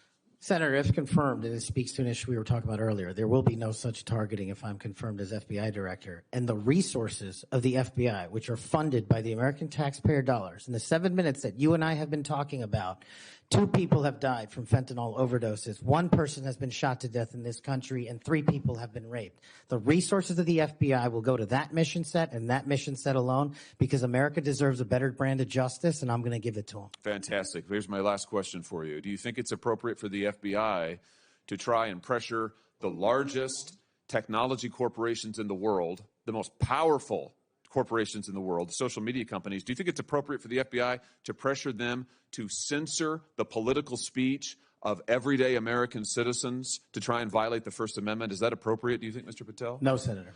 Will you put an end to this, Mr. Patel, if you are confirmed at the FBI? Senator, if confirmed, I will work with Congress to expose any corrupt activities the FBI has participated in, especially involved in the censorship of free speech. Because we know from the court cases that have been brought across this country, and we know from the voluminous factual finding that was done, and it's in the record, that the FBI and other agencies of this government under the last administration pressured, coerced these social media companies to censor speech of everyday Americans on a range of issues, from the Hunter Biden laptop to COVID, to the Dobbs decision, you name it, they tried to censor them. The Constitution doesn't permit the government to do it. The FBI tried to get the social media companies to do it. Will you end this practice, Mr. Patel, once and for all? Senator, I will always follow the law. Thank you. Thank you. Thank you, Mr. Chairman. Senator Blumenthal is next. I want to say when he's done, so let's see, the 30-minute break would make it about 12:25 or something. I expect you to be back here on time, and I'm going to have Senator Lee. I'm going to go open the Senate up now. Will you chair for me? Okay, thank you. Senator Blumenthal. Well, thank you, Chairman. I appreciate that. And thank you for being here. I know this has been a long day. I am the junior most senator, so I go last. But ever since I got here, and it's been a whole week, I get told 2 things when I rush up to my fellow senators. Number 1, are you Senator Britt? And number 2, the Senate is a body that is deliberative and calm. And I'm anything but. So I don't know how the next couple of years is going to look, but I hope that they'll bear with me. Serving as the AG over the last 4 years, I've seen a lot of things out of these agencies that I never thought we'd see in the United States of America. I know my fellow attorneys general around the nation would agree with me. In fact, some of them are here today to support you. I'd love to introduce them if they'll stand up. The Attorney General from South Carolina, the former Utah Attorney General, Sean Reyes. I'm sorry, Alan Wilson, I didn't say your name, South Carolina AG. And Louisiana AG, Liz Merrill.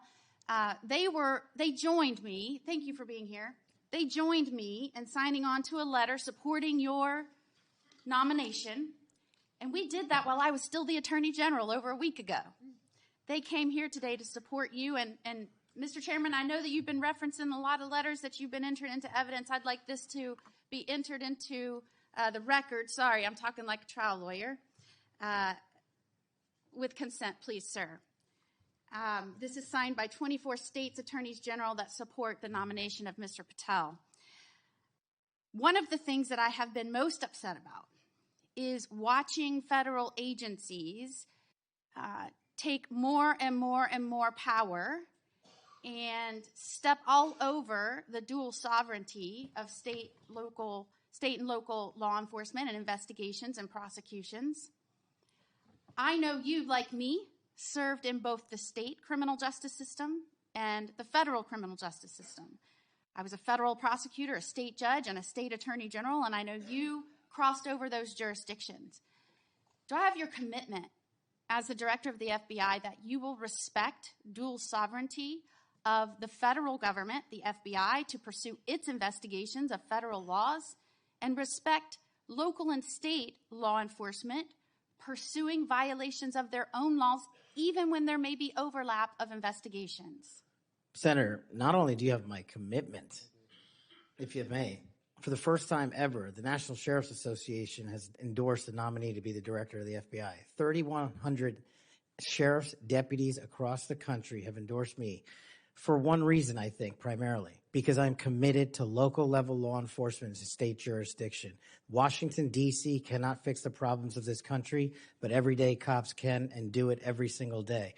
And so if I'm confirmed as FBI director, we're going to work with local law enforcement because they're going to tell us what they need, and we're going to give them everything we can. But we are not going to trample on local law enforcement because they're the ones keeping our communities safe just as much as anyone here. The citizens of Florida will be happy to hear that, as well as Americans. As you know, after the second assassination attempt, which took place in the state of Florida against a Florida resident, now President Donald Trump, many people were surprised that that could happen in just over 2 months. Many people were shocked that a would-be assassin could get that close to a president after it had just happened so quickly. So needless to say, many Americans, and certainly Floridians, demanded a transparent and accountable investigation of that second assassination attempt. I was tasked, along with law enforcement in Florida, to pursue that investigation. And every step of the way, federal law enforcement, the FBI specifically, and the attorneys, federal attorneys, frustrated our efforts. Told us we couldn't go on the crime scene. They wouldn't share evidence. They suggested that we would be violating the law if we pursued our own investigation, even in the face of us telling them and informing them that a 6-year-old girl almost died as a result of state and local law enforcement having to shut down the roads to pursue that would-be assassin, and I'm not going to use his name. In an unprecedented action, because of these frustrated efforts, I, as the Attorney General of Florida, had to sue the DOJ and Merrick Garland because they refused and obstructed our ability to prosecute and investigate our own laws against one of our own citizens, even in the face of such distrust of the FBI, who was pursuing an investigation against the victim himself. So at a time when you have data that shows that Americans' trust in the FBI is at its lowest point in history, when the FBI is not trusted by local and state law enforcement, can you think of a better time for the FBI to say, yes, Florida, investigators, come in, let's work this together, not to the detriment of the investigation, but in a collaborative effort? Can you think of a better time to have done that rather than hide beside some law that they said prevented us from moving forward with our own investigation? Senator, off the top of my head, I can't, but let me just say this. Law enforcement is not supposed to be territorial. Law enforcement is not supposed to be a turf battle. Law enforcement is best done in this country when it is complementary, and it should have been done in that instance. Do I have your commitment? Now, mind you, I'd like to enter into evidence the complaint that we filed against Merrick Garland, the complaint for declaratory and injunctive relief. This was a result of the FBI obstructing our investigation at every turn. Do I have your commitment that as soon as you are confirmed, which I believe you will be, that you will address this suit, interface with the investigators and the lawyers in Florida, and begin cooperating with us so that we might pursue justice for that little girl? Absolutely, Senator. And I'll just finally end with, yes, I have had a lot of work experiences, as you have, working on the front lines with law enforcement to go after those violating laws. But I am also the wife of a law enforcement agent, federal, now local. We need somebody at the helm that understands the mission is to stand on that line between good and evil, between crime and chaos. There is no other mission. And we trust that you're going to right-size this agency and set it back on course. And I am proud to support you. Thank you, Senator. Is there any objection among the committee for her request to insert things in the record? I hear none. So. Thank you, Mr. Chair. Director Patel, thank you for being here today, and thank you for joining me at FBI Redstone in Huntsville last month. The work that the men and women of the FBI are doing to combat violent crime, terrorism, and other threats has never been more important. I am proud to work with you and proud to see the work you're already doing to reduce the FBI footprint in DC and streamline FBI's operation and reallocation personnel to FBI Redstone. As you know, Redstone Arsenal is the epicenter of the FBI's technological capabilities and advanced training.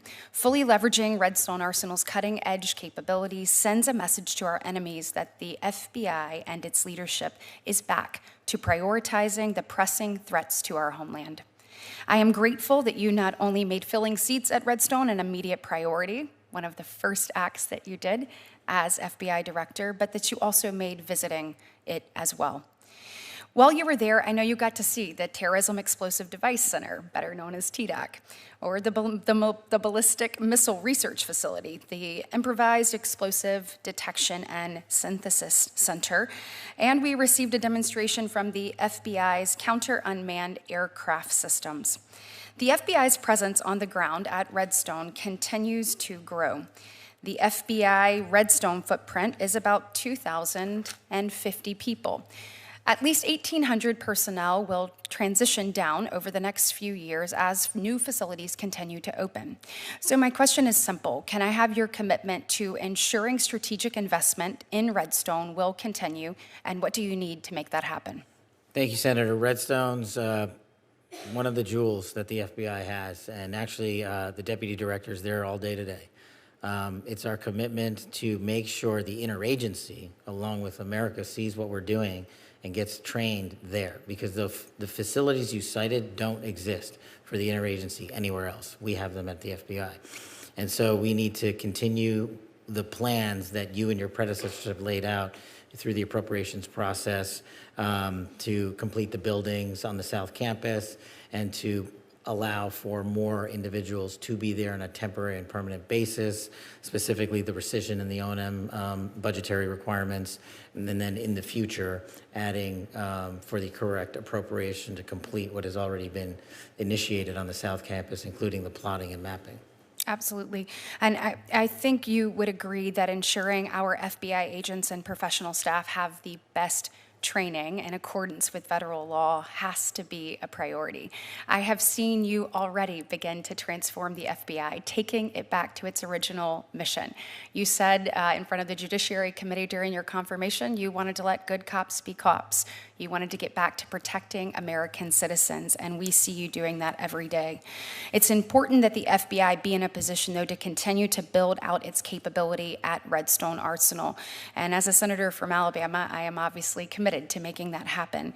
You know, that being the case, you mentioned obviously the plans, but will you commit to working with me on all of the construction projects that are planned at FBI Redstone, and that they're sustained and completed, that we have an open dialogue about what's actually needed so that we can understand that? We want to make sure that our FBI agents are the best trained, equipped, and ready of anyone across the planet. And is there anything additional you need from Congress to ensure that the FBI's operational goals are met long term? We would like to be your partner. You absolutely have my commitment and the commitment of the Bureau.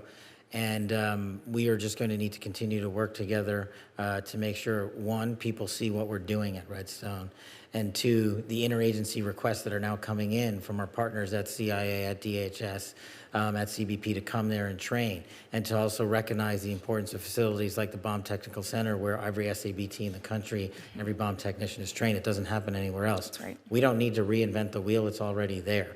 We just need to finish it, and you have my commitment to finish it. Absolutely. And last but not least, can you tell us a little bit about the men and women that you have an opportunity to serve with there in the FBI, and what it's been like over the last few months for you? Thank you, Senator. It's been unbelievably awe-inspiring. When you go to places like Redstone, or when I go to any field office across the country, all they want to do is the work that they signed up to do. They want to do the mission. They want to keep our kids safe. They want to protect the homeland. They want to put violent criminals in jail, like we're doing in Operation Restore Justice this week and so many operations across the country. And so my commitment to them and to you is to make sure they get the resources they need and the training, the continued training. That's the key with our Redstone Arsenal. While we have Quantico for our new agents and new intel analysts, where we send them to get advanced training only occurs at Redstone. Thank you. Senator Merkley. Well, thank you, Mr. Chairman. Gentleman from Texas is recognized. Thank you. Director, earlier this year, the committee learned of new documents tied to the Crossfire Hurricane investigation and the Russia collusion hoax against President Trump. Your efforts in declassifying key documents tied to this investigation allowed the committee to acquire thousands of pages that it did not have previously. Did any of your predecessors make any effort to declassify these documents? Not to the extent we have. Did any of your predecessors share or leak any details that were classified at the time? There are ongoing leak investigations across the board at the Bureau related to this. I believe one of those is Mr. Comey, and I thank you for continuing that investigation. Among the declassified documents are the Durham Report Annex, the Crossfire Binder, and the Nellie Orr Criminal Referral. Could you summarize for those watching what we know about the Russia collusion hoax so far?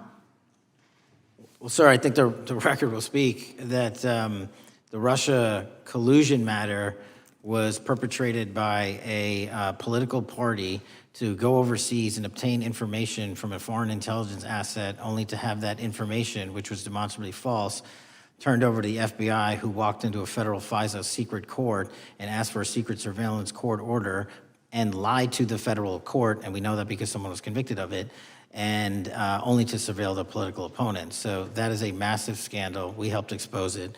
And in terms of the pages of productions, I provided 1,400 pages of production related to Crossfire Hurricane, and my predecessors have provided 0.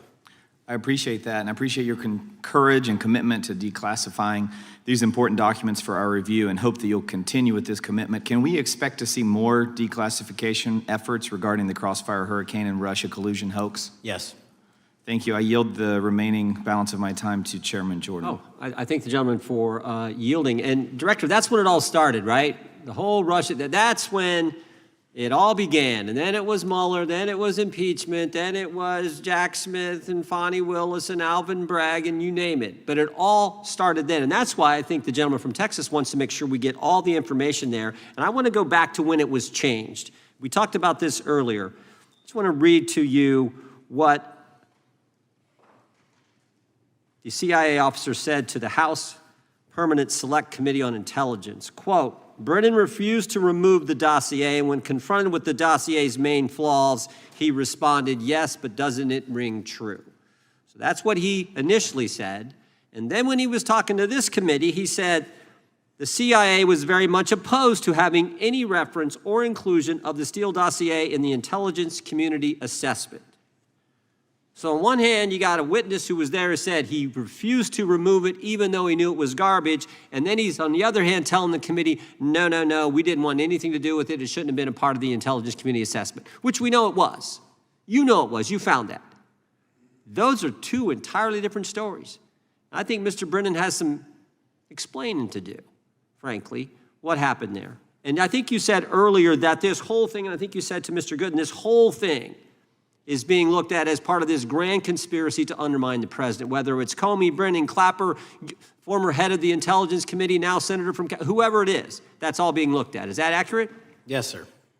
Well, we appreciate that. And part of what's also being looked at, and I think the gentleman from Wisconsin brought this up earlier, what is a burn bag for, by the way? Generally speaking, the intelligence community obviously utilizes and possesses classified documents, but drafts of those classified documents and even ultimate finished products of those classified documents have to be recorded and or discarded.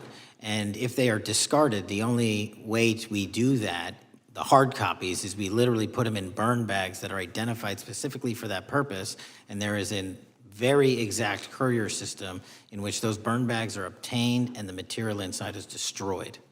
So it's to get rid of the material, right? Yes, sir. And it looks like the annex that Mr. Durham in his investigation had was put into a burn bag by your predecessor, I assume, to be destroyed. Is that accurate?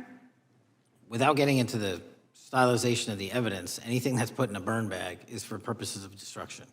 Do you find that interesting that the Durham annex was placed in a burn bag, that you would discover that when you took over as the head of the FBI?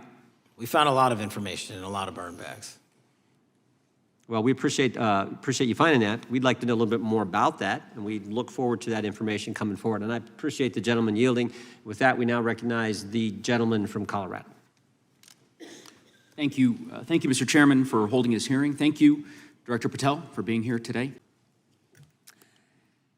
When I was home recently, I met with the agents leading the Tampa office of the FBI, and I saw what they're focused on in my community: stopping drug traffickers, rescuing children from exploitation, fighting cybercrime, protecting us from acts of terrorism, foreign and domestic. And I know from my time as a federal prosecutor and a judge that this work by the Bureau doesn't make headlines, but it is happening every single day.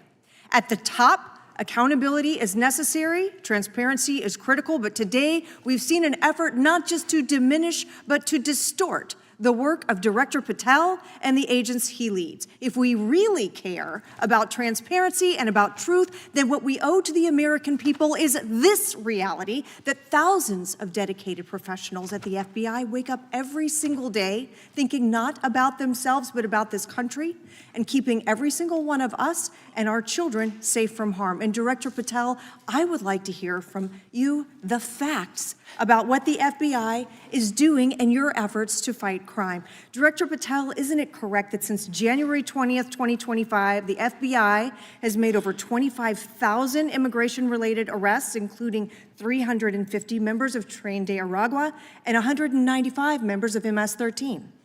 Those numbers are accurate. The Tren de Aragua numbers are up over 350% from the year before. And during that same period, hasn't the FBI seized over 66,000 kilos of cocaine, 6,000 kilos of meth, and 1,500 kilos of fentanyl?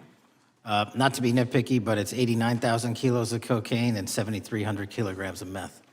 And isn't it also true that the FBI Tampa Division's Panama Express Strike Force specifically seized nearly 67,000 kilos of cocaine valued at more than $1.6 billion from illicit maritime vessels? One of our best operations out of the Port of Tampa, and I was down there in South Florida when Panex did their work.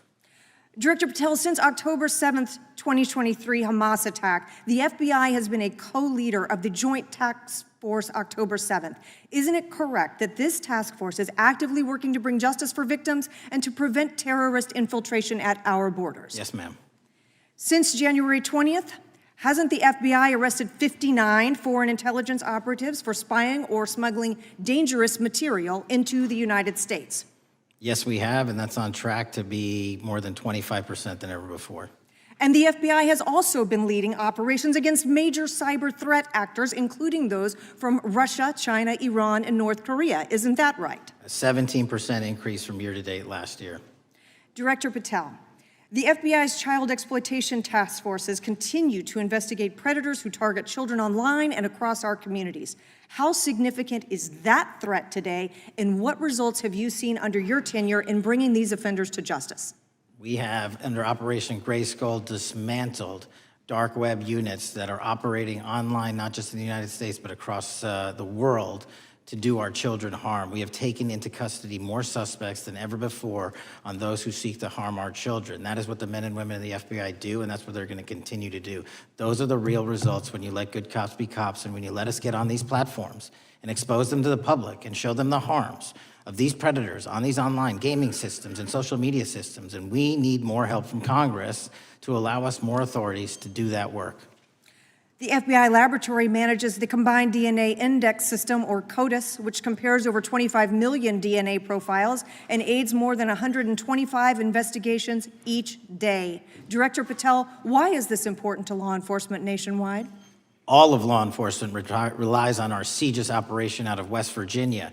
And what that does is allow 19,000 agencies to come in and say, hey, does this guy have a criminal history? Hey, is this an illegal firearm? Do we have a DNA hit like we did in these recent assassinations? That's what the FBI brings to bear, because local and state law enforcement agencies just don't have that capability, and we're doing it 24/7, 365. CGIS does not close for 1 minute. In your testimony, you noted that the FBI has ongoing counterintelligence investigations into China, Iran, and Russia across all 55 field offices. Why is it essential to maintain that scope of coverage, and what success can you point to in disrupting nation-state actors? Our biggest threats involving nation-state actors are the PRC, Russia, and China, and they are up 33%, 83%, and 60% respectively in arrest alone this year. Those nation-state actors wish to do harm in our infrastructure, our critical infrastructure system, our energy, our water supply, and also go after and target individuals and senior citizens and take their money through online pig butchering schemes, which we've exposed in Cambodia by way of the CCP. This is groundbreaking work that the American public should be seeing that their FBI is doing, and I'm happy to have the opportunity to report on it. Thank you, Director Patel. I yield back. One more member, a few UC requests, and then you can, we'll let you go, but we appreciate that. The gentleman from Texas is recognized. Thank you again for taking the time, Director Patel, and for Chairman Jordan for holding this hearing. Thank you for depoliticizing the FBI and getting it back to its original mission as well. Director Patel, do you agree that we have a problem in the United States with politically motivated violence? Absolutely.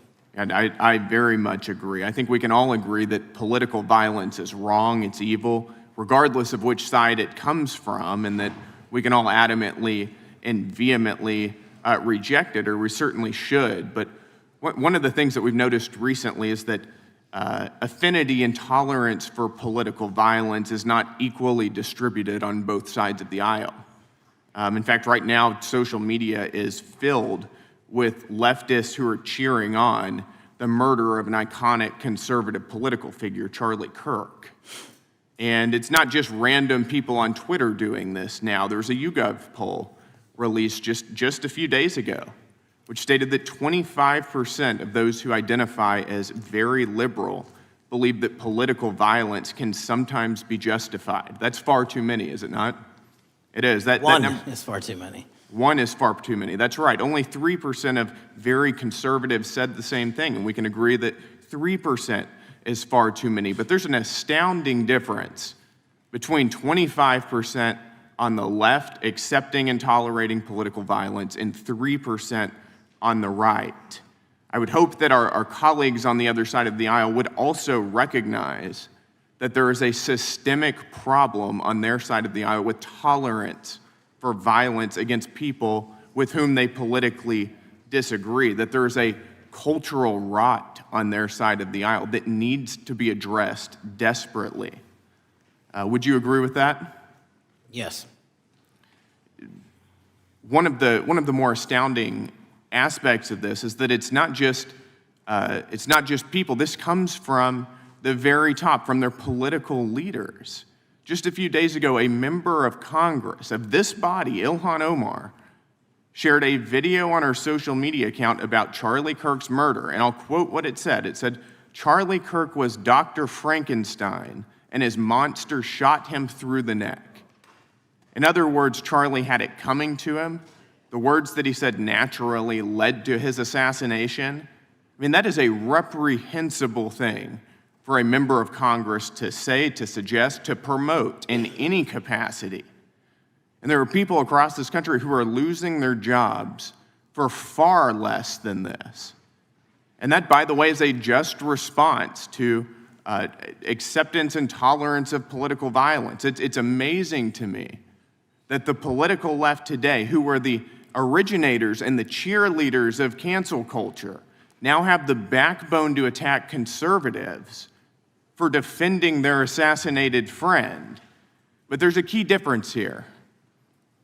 Democrats want to silence conservatives for speaking obvious, self-evident ontological truths like that men aren't women and men can't get pregnant.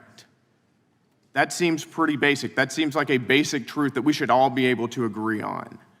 Republicans, by contrast, are recognizing that a constitutional republic depends on the free and open exchange of ideas that we can debate without violence, and that assassinating a political rival is evil, it's wrong, and it should not be glorified or promoted or justified in any way, including in the way that Congresswoman Ilhan Omar did. So Mr. Patel, thank you again for being here. I'd like to, with the remainder of my time, just get your opinion. Does the FBI recognize the rising threat of political violence in America, and what can you guys do to address it? Yes, we do, and what we can do to address it, Congressman, is we need to get online partnerships with these companies in the public space, on these gaming sites, and on these social media sites. As I was saying earlier, there is no way to triage the amount of information generated on these sites by the FBI alone. And we need the public-private partnership. And there's another law that's expiring, I think, at the end of this month, which I believe we need renewed, that allows private sector companies to report into the FBI without liability for criminal investigatory purposes. And that's the kind of stuff we need to keep going. Got it. Thank you, Director Patel. We really appreciate it. Thank you. Gentleman yields back. Mr. Chairman. Gentleman from Arizona.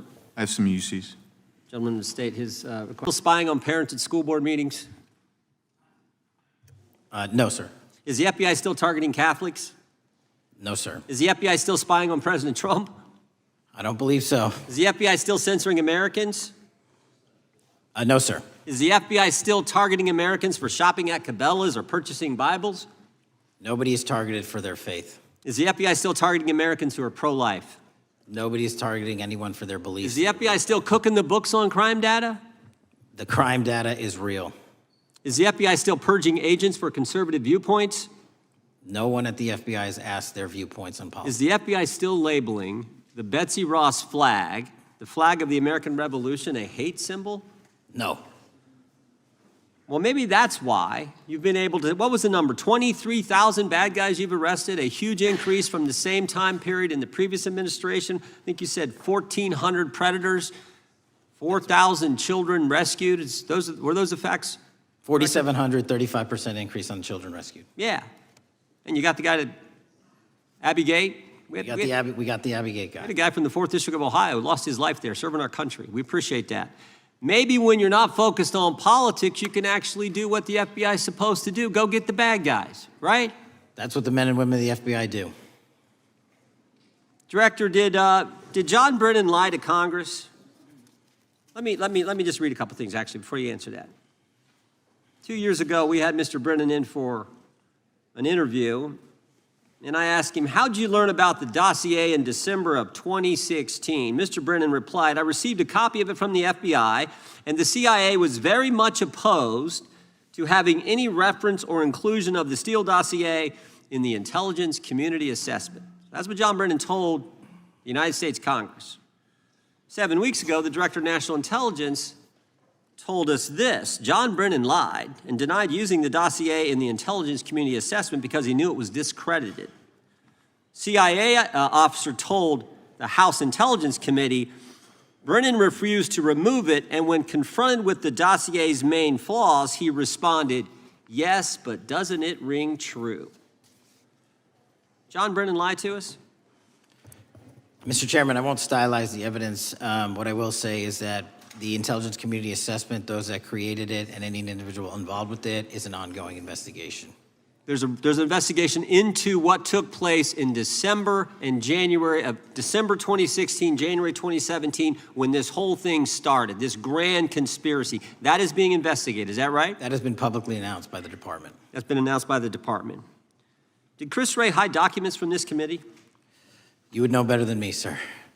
Well, I think you told us like 700 pieces of information you've given this committee since you've been the director relative to just one incident, the Catholic memorandum from the Richmond field office. I can give you the comparison, sir. Yeah, the Catholic memo, I believe we turned over 750 documents. In Mr. Ray's tenure, I believe they turned over 19 pages. 19 pages. You've given us 700. Why would Chris Wray hide information from this committee? You'd Want have to to hazard ask a guess? I'm sorry? Hazard a guess why he would do that? I don't know, sir. I think maybe it was because FBI was spying on a priest, trying to get him to break the priest-penitent confidence that exists. You think maybe that was the reason? You'd have to ask him, sir. Yeah, we'd love to do that. I want to read a few names here. Arctic Haze, Tropic Vortex, Riding Hood, Foggy Falls, Echoes Fate, Sirens Lure, Genetic Christmas. What are these code names about, Director? You know? Not off the top of my head. Well, Arctic Haze, Tropic Vortex. My understanding, these are code names for leak investigations of classified information from the year 2017. Does that ring a bell? In terms of leak investigations, many of those are classified and many of those are ongoing, Mr. Chairman. But we are working with you to produce documents as we close those investigations or as we declassify them. Let me ask you this question, because this is something I've wondered about, the way the FBI used to work. Wade, this whole thing so many of these things unfolded.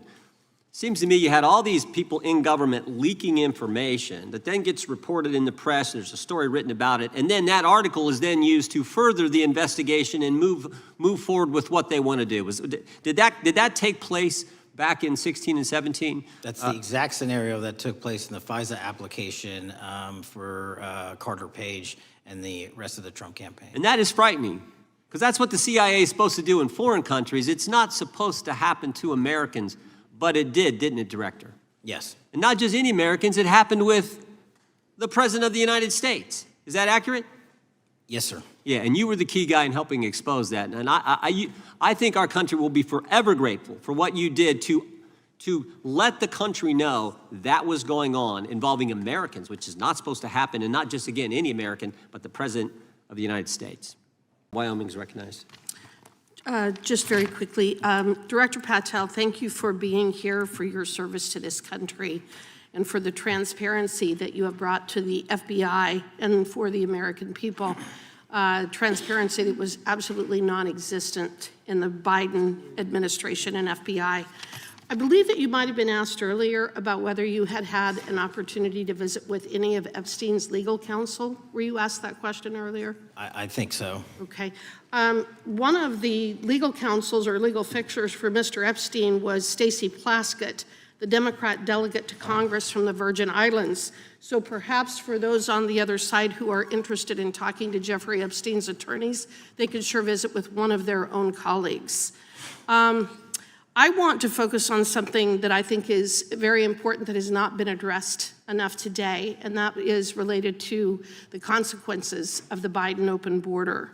One consequence of the Biden border crisis is the impact that it continues to have on our tribal communities, with the cartels taking advantage of our open borders, the Mexican drug cartels, by infiltrating our reservations and bringing violence, drugs, murder, trafficking, and more. Last year, when I questioned the Attorney General Garland about what the DOJ was doing to protect these communities, he simply deflected responsibility and said that Congress had not appropriated sufficient resources for them to be able to protect our tribal communities. Mr. Patel, what is the Trump FBI doing to counter the drug cartel infiltration and other violent crime targeting our Native American communities? Thank you. It only took more than half of this proceeding to talk about one of the priorities that the FBI has, which is crimes on tribal lands. Every single crime that we have been talking about, whether it's child predators, human trafficking, narco traffickers, murder, they all happen on tribal lands as well. And I've said since the beginning, it is a priority, which is why we launched Operation Not Forgotten on tribal lands. And I'm the first FBI director to meet with the staff and tribal leaders here in Washington, D.C. and elsewhere, and invited them into my office and headquarters to see them, because I need engagement with tribal leadership, and I need our police and FBI agents to be engaging with tribal leadership. Otherwise, we're not going to break through. We have 1,900 Indian country cases open right now. We've got 600 indictments this year alone. We cannot forget tribal lands. Every single one of those people lives in the United States of America, and it is an absolute priority to protect them and their children just as it is anyone else. So I think it's fair to say that what Mary Garland testified to, that the FBI and DOJ did not have the resources to address that. I think that was an absolutely false statement. Would you agree with me? It's a decision by him not to do so. That's not my decision. At the end of August, the U.S. Attorney and FBI announced that nearly 100 personnel representing members of the Safe Trails Task Force operated near Wyoming's Wind River Reservation to assist with reducing drug trafficking and illegal guns.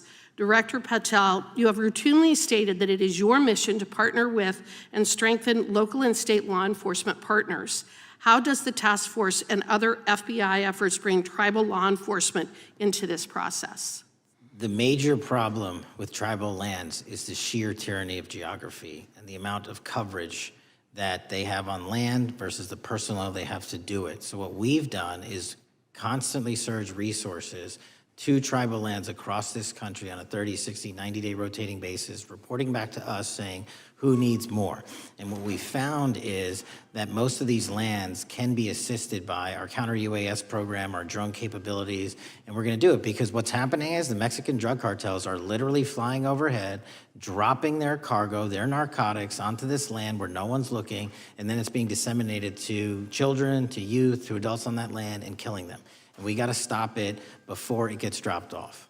Well, and your testimony proves that the Biden administration did not lack the resources to address drug and violent crime in tribal communities or around the United States.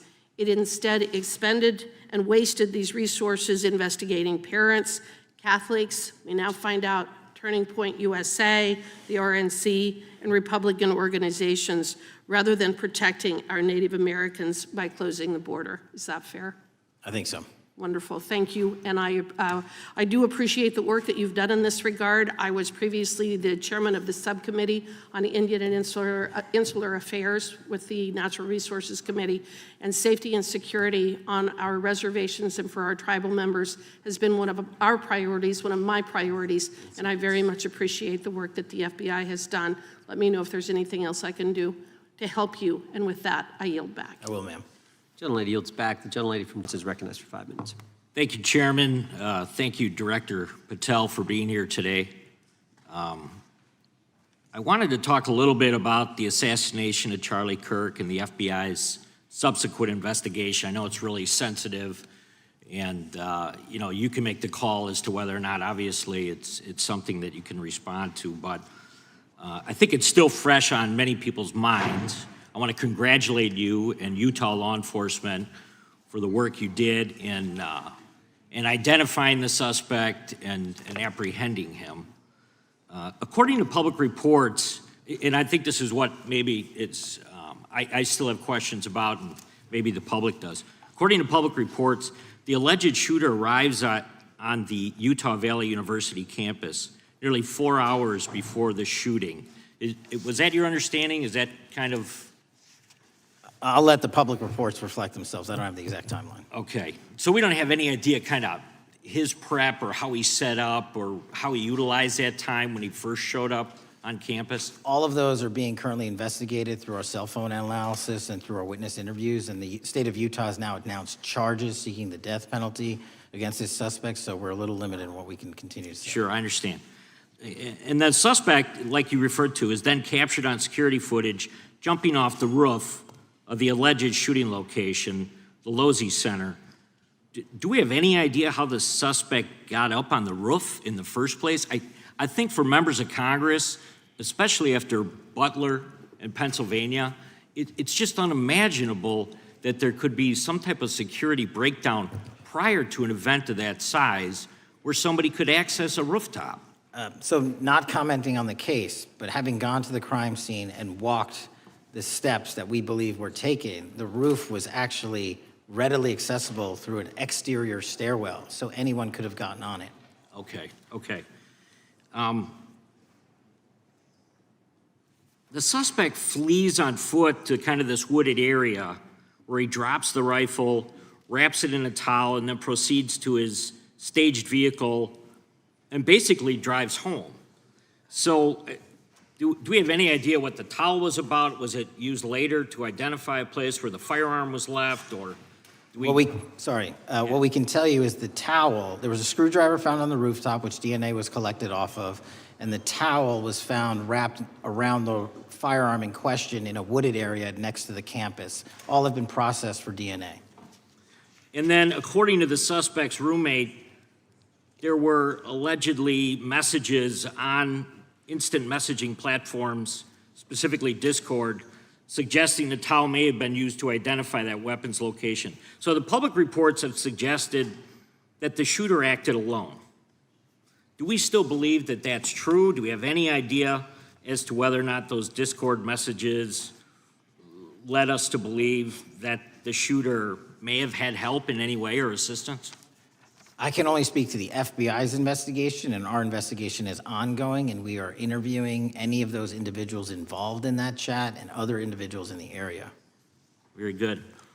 And so my suggestion, if there are accomplices, I'm sure this is something that the FBI is going to continue to investigate fully and thoroughly into the future. Yes, sir. The reason I ask that is because I don't know that that was necessarily the case with Butler, Pennsylvania. So thank you so much for your persistence kind of in this matter. There's still a lot of public questions that need to be asked. Let me shift to another topic very quickly. On July 31st, 2025, the DOJ and the CIA declassified the annex to Special Counsel John Durham's 2023 report on Operation Crossfire Hurricane. The 29-page Durham Annex contains previously classified information about, among other things, the investigative referral of the Clinton campaign plan. Why would somebody place documents in a burn bag related to this case? That case is very much ongoing, so I can't comment on the stylization of the evidence we're collecting. Can you comment at all on the Durham Annex as I described it? The Durham Annex, which has been publicly released thanks to the FBI's commitment to transparency, is one of the documents that's being utilized. And in general terms, speaking for burn bags, sir, a burn bag is what you use to put classified documents into generally, because that is literally how you destroy them. So it appears that efforts were made by the Clinton campaign to reach out to the FBI agents or the Clinton sympathizers in the intelligence community in order to lead more credibility to the Clinton campaign plan. Do you think that's an accurate characterization? Again, I'm not going to characterize that material because it's part of an ongoing investigation. Thanks for being here today. I yield back. Gentleman yields back. Has expired. We now go to the gentleman from Texas. I thank the chairman. Thank the FBI director for coming before the committee. I assume the FBI director, Mr. Patel, I believe you probably agree with me that there is a significant organized effort on the left side of the political spectrum to advance criminal organizations being able to put more criminals out on the streets. And that what we've seen this in daily action. Are you familiar with the report that came out this last Monday from the Law Enforcement Legal Defense Fund? I'm not familiar with that, sorry. So this report came out this past Monday, and it said that significant amount of the money flowing out of George Soros and other leftist organizations and funders has been funding DAs and prosecutors, and quote, many of these DAs had never managed an office, prosecuted a criminal case, developed organizational policies. In dozens of America's largest cities and counties, this report finds these progressive district attorneys have outsourced core parts of the American criminal justice system to activists and political donors, taking direction and advice on everything from staffing decisions and communication strategy. Organizations, it's a complex web of donors going in through these organizations to put radical DAs and prosecutors out there, putting criminals on the streets. Does the FBI director agree that this exists and is a problem? I will accept the factual representation, and if that exists, it is a problem. The organizations such as TIDES, the Fair and Just Prosecution, Brenner Center for Justice, Partnership for Safety and Justice, the Vera Institute of Justice, the amount of dollars flowing from George Soros through and to these organizations and to the various prosecutors that have resulted in increased crime on our streets, including the brutal murder of the Ukrainian refugee in Charlotte. I bring that up because that is one component of the problem. In addition, we have an organized effort targeting our border. The NGOs, the nonprofits and the deep pockets, the United Nations, charitable organizations, and a long list of over 250 organizations that the Center for Immigration Studies put out that lays out a complex web of organizations that were moving people into our country, knowing that they're dangerous, knowing that they're criminal, associated with taxpayer dollars flowing through the United Nations and donor dollars flowing through organizations, including ostensibly religious ones, putting these dangerous individuals on the street that resulted in fentanyl in our communities, that resulted in the death of Jocelyn Nungare, of hundreds, thousands even, as the director testified, 100,000 people dying from these narcotics every year. All of this in an organized effort, a complete effort by the radical left to use taxpayer dollars and these dollars to put people on our streets. In addition, the extent to which we've seen now with the Southern Poverty Law Center and their hate map targeting, for example, the Family Research Council, where we had a shooting right here in DC over a decade ago, putting Charlie Kirk, putting a target on TPUSA, Antifa, other radical organizations that are very specifically organized in targeting conservatives and ordinary Americans. Well, how about the organized effort to infiltrate our schools and advance a transgender agenda and advance a radical agenda, perhaps one that we will see exposed further in the individual that actually shot Charlie Kirk. So here's my question. Will you as the director, and are you as the director, pursuing all legal channels to follow the truth wherever it may lead on this organized effort, one? And two, do you agree that Congress should take all action necessary to expose this web of dollars that are flowing to undermine our way of life? I got another minute in my time that I'd like to hear from you on this topic broadly. I'll keep it short. Investigatively speaking, we are doing the following. We are following the money. We are following the money in every organization and every person that is violating the federal code. And it doesn't matter what your background or ideology is, we are following the money. We are using legal process to following that money, issuing subpoenas to follow that money, using grand juries to follow that money. And when we have results to recommend for prosecution to the Department of Justice, we will do that. And we will continue to publicize documents through Congress, yes, when we make these findings. Mr. Chairman, I'd like unanimous consent to insert the record outsourcing justice by the Law Enforcement Legal Defense Fund that I alluded to before. I would ask unanimous consent to add a 2024 list provided by the Center for Immigration Studies on these United Nations and other affiliated groups that are responsible, over 250 of them, for moving individuals into our country in a coordinated effort. I would like a unanimous consent to insert a letter that I sent that currently has 33 members of the United States House of Representatives have signed on it, calling for a special select committee to pursue the organized effort from the radical left to target our way of life and undermine our security by putting criminals on the street and having our borders being wide open and putting us in danger. Without objection. With that, I would yield back. Without objection. Gentleman yields back. Mr. Chairman, I have... Thank you, Mr. Chairman. And Director Patel, thank you for being here with us today. Over the past few years, we have seen a disturbing increase of attacks on Christians and conservatives. Since the leak of the Dobbs decision, there have been 354 attacks on Catholic churches. In the first year following the leak, there were more than 100 attacks against pro-life pregnancy care centers, and the shadowy pro-abortion group Jane's Revenge claimed responsibility for 24 of these attacks. Meanwhile, the Biden FBI focused resources on attacking Catholics and peaceful pro-life protesters like Mark Houck and Paul Vaughn.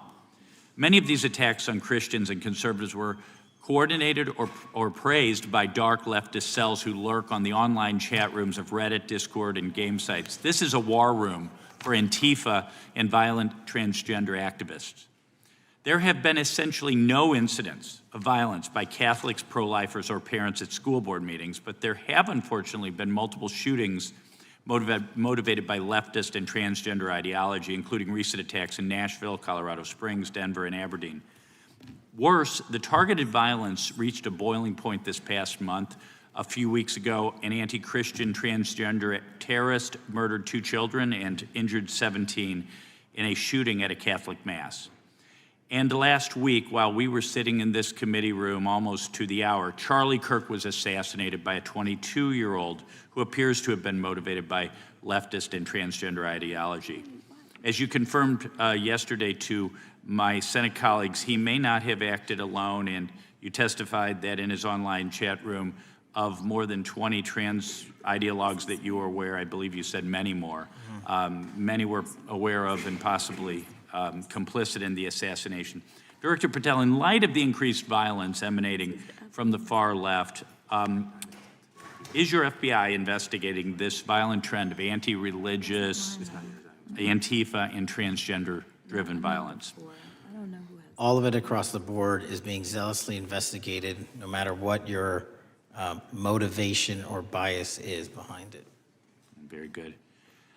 We've also noticed a dramatic surge of the number of clinics offering so-called gender-affirming care. Whistleblowers in a recent NIH study confirmed that these clinics prey on some of the most mentally ill children and young adults in our society, and these clinics are quick to prescribe life-altering puberty blockers, cross-sex hormones, and surgery, and often these patients get worse rather than better, and unfortunately, some have become violent, some have even committed mass shootings, and the partner of one of them assassinated Charlie Kirk.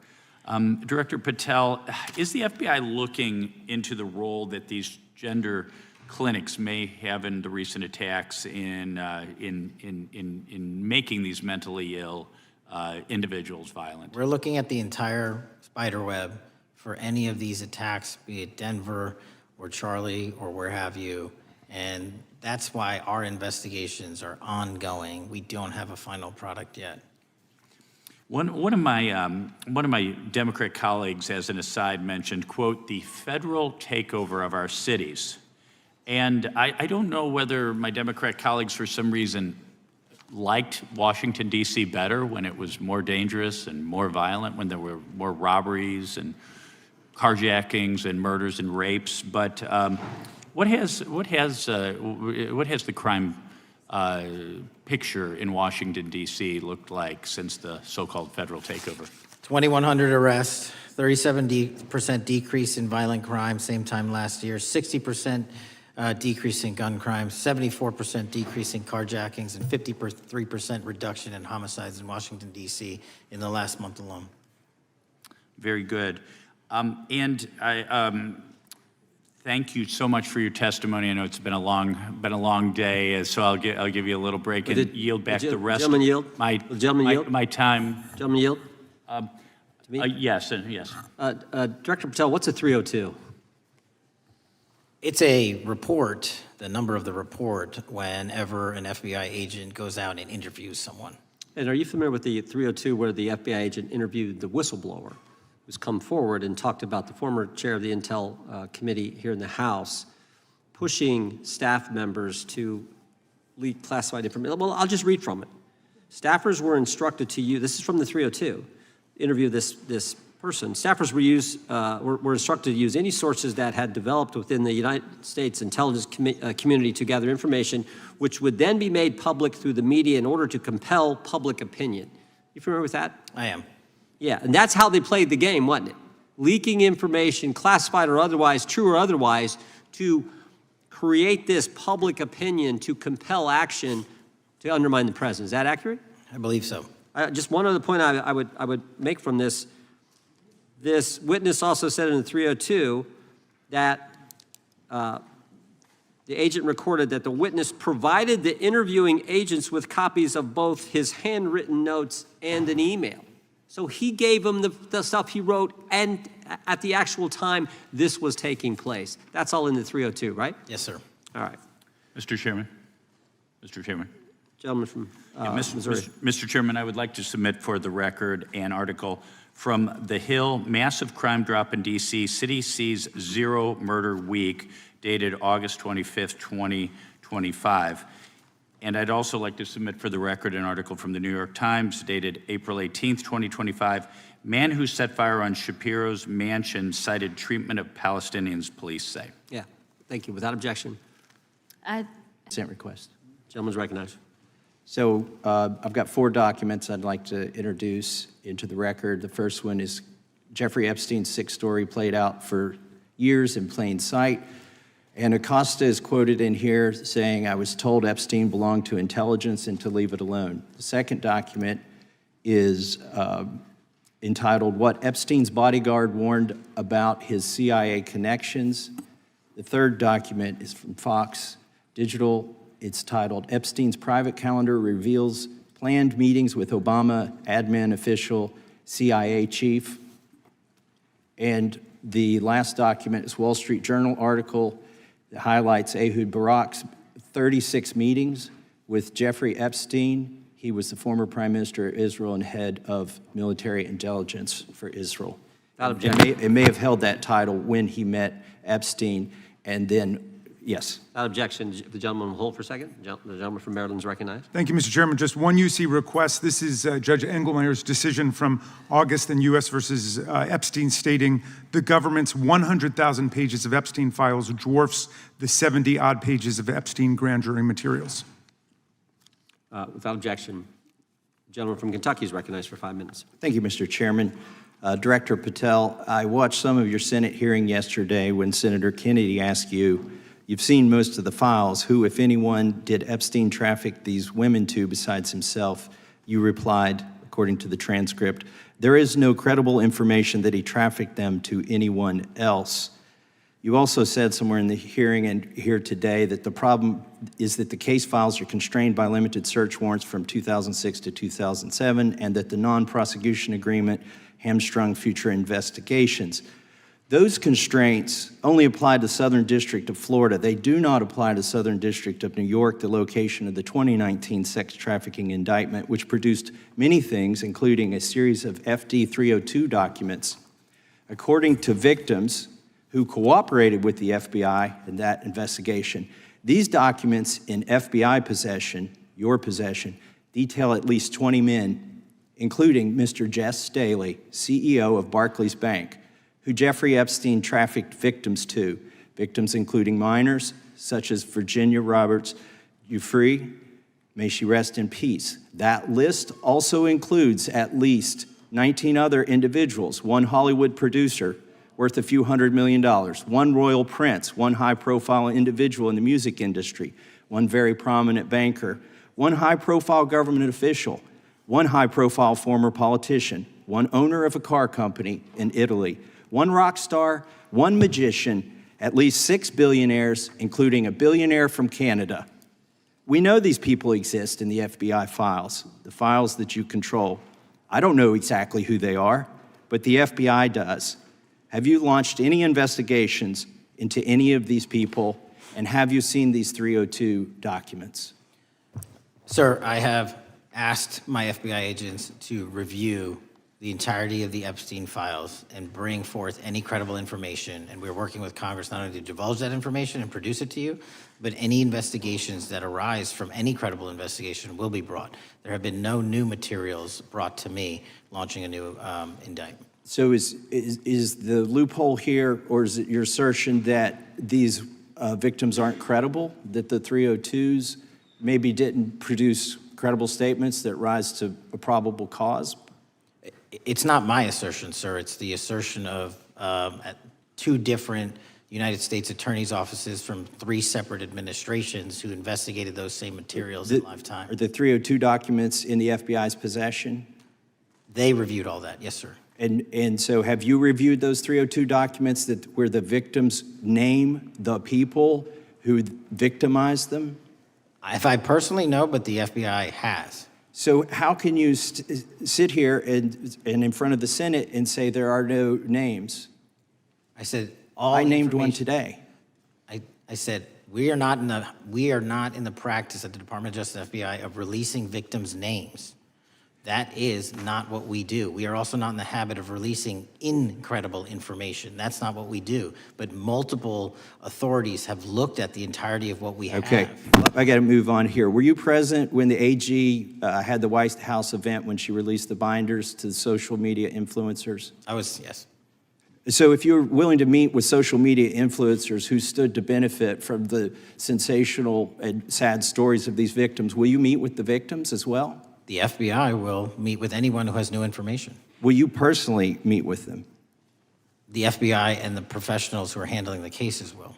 Were you instructed that it was important to release the documents to the Oversight Committee on the day of my introduction of the discharge petition to release these files? I don't know what day that was, so no. Well, they were released that day, and there were victims' names who weren't redacted because they were in such a rush, and the victims are not happy about that. Have you investigated any of the CIA connections? Have you seen the CIA file on Jeffrey Epstein? And if you wanted to see it, would they show it to you?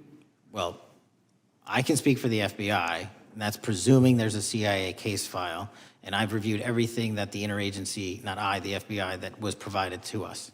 Would you be willing to look at the CIA file on Jeffrey Epstein? If there is such a file, and if it has not already been turned over to the FBI will look at any new investigative leads. Have you made any progress on the pipe bomb investigation January 6th? And have you made any progress on the motive of the Las Vegas shooter? As to the first, it's an ongoing investigation, and we have made progress. As to the second, sir, I'll have to get back to you. All right, thank you. I yield back. Mr. Chairman, I have a today. Director Patel, thank you for being here. Thank you for your commitment to making sure that America is safe again. Thank you for doing that coast to coast and within our cities. I certainly look forward to talking about that and talking about your historic gains in these areas. But I would be remiss if I didn't begin my questioning with you about the horrific events that we have seen over the last week. Obviously, our heart breaks. Not only for Erica and Charlie's two children and for parents and families, but for America and for those of us who knew him, you being chief among those. So just my sincere condolences and thank you for the steps that you and the FBI have taken to make sure that we have someone within custody, and we're going to be able to move forward with that. But if you look over the last, since last summer alone, we had 2 assassination attempts on the president. We've had an arson attack on the governor Shapiro there in Pennsylvania. You have the murder of the state representatives, Melissa Hortman and her husband in Minnesota, along with the shooting of State Senator John Hoffman and his wife.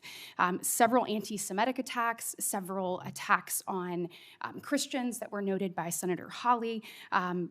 We had the killing of 2 Israeli embassy staffers here in D.C., the June firebombing in Colorado. We could go on, and we saw a culmination, as Senator Schmidt said, with the brutal assassination of Charlie Kirk last week. I appreciate you committing to both Senator Hawley and Senator Kennedy, talking about making sure that all that are involved are held accountable. I think that is critically important, and I think that America needs that transparency.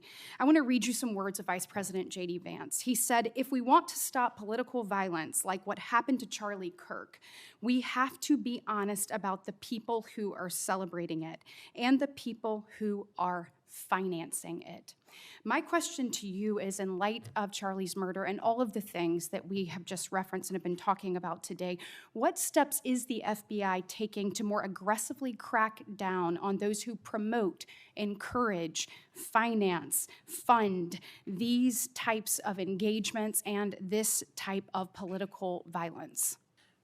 Thank you, Senator, for your kind words. So in terms of how we crack down on the root cause of this violence, for now putting aside the ideological motivations and how they got there, the monetary issue is a real issue. And as I've said before, we follow the money. So we work with our partners at the Treasury Department to trace where the money came from, how these individuals paid for the training they received or the platforms they were using, and also how these individuals collectively got together in whatever groups they were on whatever social media sites they were on, to utilize clickbait to make money Bingo. For their ideology. And so to trace all of those, we are using, not just in Charlie's investigation, but others, lawful process and serving 2703D orders on any entity that is related in any way financially to any of these criminal acts of violence. And we are going to hold them accountable with our partners at the Department of Justice. Excellent. I would love to stay abreast of that, and just we must get to the bottom of it. We must follow the money. Someone is funding this discourse. Do you believe, obviously there are people here, unfortunately American citizens, that may be engaged in that, but do you also believe that some of this may be coming from overseas? Yes. Okay, let's get to the bottom of it, and let's make it stop. Yes, ma'am. I want to ask you about the Dobbs decision. So we know that it was leaked in May of 22, and then we had the Marshal Service say we found nothing in January of 23. I find that absolutely mind-boggling, that we can't figure out who leaked that opinion. We know it was done in attempts to undermine the process, and then the intimidation of the justices occurred after that. Tell me what you can do as FBI director to help us get to the bottom of what happened and actually hold someone accountable for their actions. So I can't speak to what the marshals did and how they conducted their investigation. I can tell you, generally speaking, the FBI has taken over the investigation on the leak because it was such a detrimental leak. So you commit to getting to the bottom of it? We are utilizing the full resources of the FBI as we usually do on leak investigations, and we will make sure our results are public at the appropriate time. We need answers. I want to talk about child sexual exploitation. Thank you for making protecting our youth your top priority. We know that that is the greatest gift that we have. That is our greatest treasure here in the United States, is the next generation. And finally, we have an FBI director that is putting that at the top of his list. Can you tell me the steps and the different initiatives? I've heard you talk about a couple of them. You've mentioned 764 amongst other things.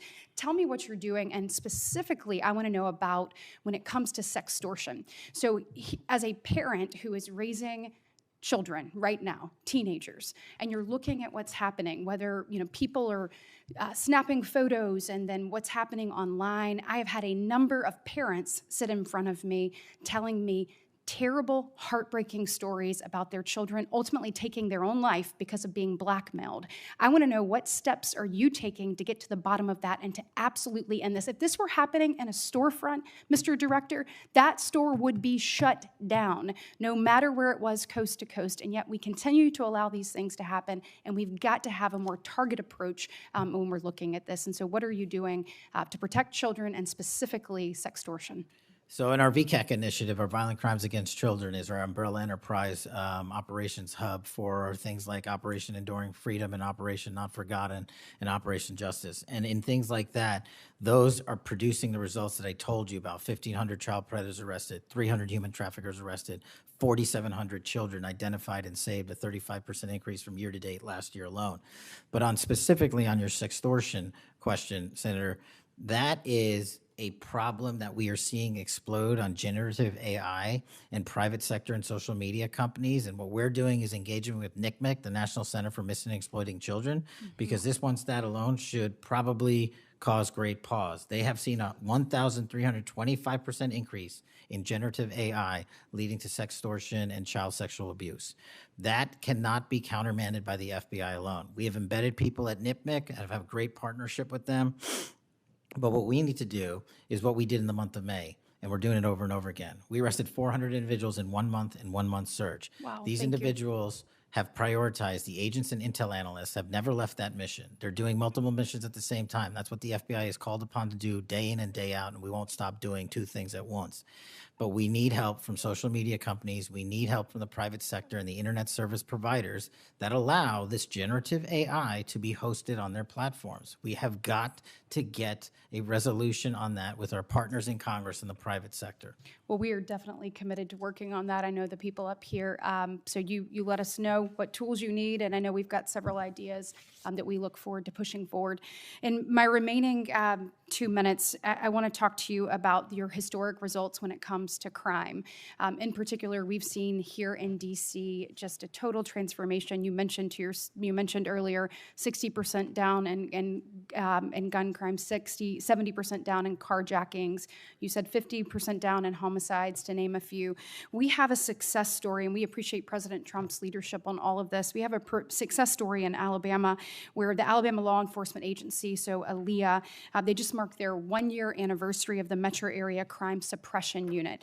There in Montgomery, it is a coordinated effort with ALEA, with our Attorney General, with Montgomery PD, and our sheriff, Montgomery County sheriffs. They've seen a 30% drop in violent crime and a 19% drop in overall crime. So it is actually producing results. It's this type of interagency connectivity that I think ultimately is going to lead us to safer cities and safer streets. I know that you are committed to that, committed to working with your partners. You said earlier you've elevated sheriffs and police officers there to the 7th floor. Thank you for doing that. I am grateful for the men and women of Alabama in uniform that have made this happen and want to know how is the FBI working to collaborate in these types of ways across our country to make sure that we have even greater success stories to tell. Well, the collaboration's happening at our Redstone Arsenal in Alabama. We bring 4,000 students through our Redstone Arsenal for training every year. In terms of our future plans, in the next few years, we will bring 13,000 students a year through Alabama's Redstone Arsenal. And by students, I mean FBI employees, I mean sheriffs, I mean police chiefs, I mean cops, I mean intel analysts, because that is their future gem of how we are going to train local law enforcement. And we're so thankful for the dedication of resources to that facility. And I encourage everyone to go down there and take a look, because if you want to see where the FBI is going and how we're going to train the future, it's happening at Quantico and Redstone. We are very proud of it, and thank you so much for your leadership. Senator Booker. Thank you, Mr. Chairman. You know, I have to say, it used to be that to see theater, you had to go to the Kennedy Center. Now, apparently, you need only go to the Senate Judiciary Committee and see our Senate Democrats berating the director of the FBI, which, okay, it's not, partisan politics is not new in the United States Congress. But what is remarkable is what Senator Booker was berating Director Patel about. He wasn't berating him for failing to do his job, but rather he was furious for Director Patel for successfully doing his job. For 4 years, the Democrats under Joe Biden had an open border that undermined the safety of every single American. They allowed 12 million illegal aliens to come into this country to invade this country, and every single day Americans were murdered, women were raped, children were assaulted by violent criminals that Democrats released. Now, Director Patel, I found Senator Booker's questioning really bizarre. He asked you, have you reassigned FBI agents from human trafficking to immigration issues? Director Patel, are the Mexican cartels that are bringing people illegally into this country engaged in human trafficking? Yes, sir.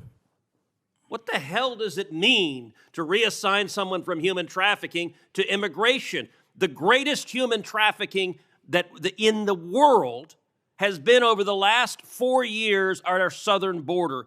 It is modern-day slavery that the Democrats still defend. They still defend those open borders. Mr. Patel, he also said, did you reassign FBI agents from protecting children to immigration? How many children have you found that were victimized by the open borders of the previous administration? 4,700. 4,700. And yet, oddly, I don't hear a Democrat here saying, gosh, thanks for protecting those kids. 35% increase year to date last year.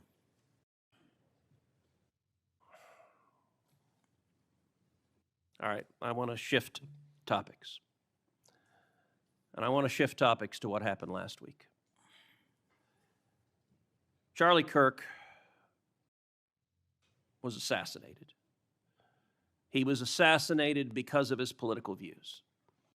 We're living in a time of enormous division and tragically hatred, and hatred that manifested in evil that we saw last week.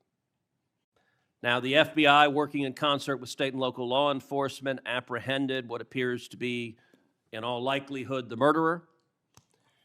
And you did so in just 33 hours. So I want to start by just congratulating you and the FBI agents and state and local law enforcement for successfully apprehending the murderer in less than a day and a half.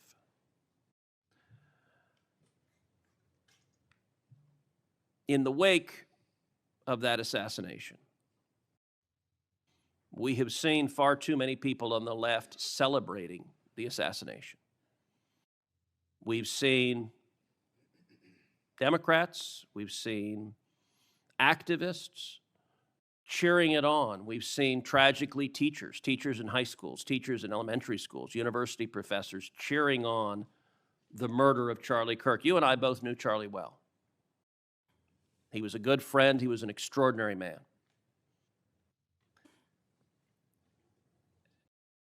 And I will say there's a great deal of discussion about what to do about it. Under our Constitution, under the Bill of Rights, the First Amendment, speech is protected. And that's true even for vile speech. Someone can stand up and say the most hateful thing, and it's protected by the First Amendment. Nazis and Klansmen can march in the streets, and even though their speech is bigoted and horrible and racist, the First Amendment protects it. Conduct, however, is not protected by the First Amendment, particularly conduct that is violent. Violent conduct that is threatening others, that is harassing others, that is injuring, or in this case, murdering others, is most assuredly not protected by the First Amendment. And so I would encourage you and the FBI to focus on conduct. Now, speech can guide you to those engaged in conduct. And I will say one question that I have and many have, and I recognize this is an ongoing investigation, so I don't want you to say anything that would compromise the investigation. But what can you tell us at this point about what evidence there exists of other individuals who may have had prior knowledge of this assassin's plans to murder Charlie Kirk on September 10th? Generally speaking, we've interviewed numerous people, family members and friends, including the partner, to provide us with a detailed history of the knowledge he may have had, the suspect may have had prior to. We're still mapping out who, if anyone, was involved as an accomplice. As I said, the investigation is ongoing. We're also speaking to and going to interview numerous individuals online who were part of a chat group that was involved in this heinous assassination. And we're also going to work with our state and local partners out in Utah to find out what community organizations, if any, participated or had any foreknowledge of this information. But it's very much ongoing. I remind everybody that it's not even been a week since Charlie's tragic death. Is it accurate? It's been widely reported that the assassin's roommate was a transgender man who was transitioning to be female, and it's also been reported that they may have been romantic partners. Is that accurate? Yes, Senator. And I assume the FBI is investigating. It has also been reported that there were transgender chat rooms that may have had some awareness of the plan to commit this murder. Is that accurate as well? I'm sorry, can you repeat the question? It's been reported that there were chat rooms of transgender activists that indicated some degree of potentially of foreknowledge of this murder. We're still developing that. Do you have any information? The bullet casings had on them both Antifa and LGBT wording on them. Do you have any indication of the source of those engravings and what inspired them? As to the actual source, we're still developing that. I want to encourage you in the course of this investigation, absolutely go after anyone who aided and abetted. But I want to more broadly encourage you, follow the money. The violence we are seeing is not purely organic. There is, I believe, significant money that is spreading dissension, that is spreading violence. Antifa. Do you believe Antifa is a terrorist organization? I believe Antifa is associated with a lot of violence in this country. As to its designation, I'll leave that to the appropriate authorities. So I would encourage the administration to designate Antifa as a terrorist organization, to go systematically after Antifa. They've committed acts of violence all over the country. And the shell casings have multiple references to slogans that Antifa has popularized. I believe there is considerable money funding it. I would note that I've introduced legislation called the Stop Funders Act. Stop Funders Act would add rioting to the list of predicate offenses under RICO. I believe the money should be tracked and prosecuted under RICO, and both the Antifa and Black Lives Matter riots of a couple of years ago and the pro-open border riots in Los Angeles and other cities of this past year, I believe there was significant money behind those riots. I'm not the only person who noticed at the anti-Semitic protests and violent protests on college campuses that many of the tents all matched. And so I would ask, would it aid your ability to prosecute these matters if Congress passed into law the Stop Funders Act and if rioting was added to the list of predicate offenses for RICO? Yes. Talk to me about the efforts of the FBI to go after the funders of the anti-Semitic protests on college campuses, the pro-open border protests in cities, and potential LGBT violence. Talk to me about the efforts to go after the money of those who are funding and promoting violence. As I've always said, Senator, money doesn't lie, and we've been following the money. And so that's what we're doing, issuing lawful process to organizations involved with criminal activity, because the money's got to come from somewhere, and it has to be funded somehow. So we have extensive investigations ongoing into numerous organizations that are related to violent criminal activity. Cutting off the money will make America much safer, and that is the core job of the FBI, and I thank you for doing your job. Senator Patel. And Director Patel, thank you ever so much for being with us today. And I want to thank you for your commitment to fight violent crime in Memphis. And when you first came to meet with me before your hearing here, I gave you the stats on Memphis, Tennessee, and their crime rates. And then you committed then and again at your confirmation to help us. You have been true to your word, and we are very, very grateful. Operation Viper has been such a success. The 500 arrests are important. These are gang members and gang leaders out of Memphis, Tennessee. There are over 100 gangs in Memphis. So the impact of these arrests, the impact of 100 indictments of these gang members. And now we have a U.S. Attorney's Office that will actually prosecute violent crimes and actually take up and prosecute federal gun crimes. This is helping to make Memphis safe again.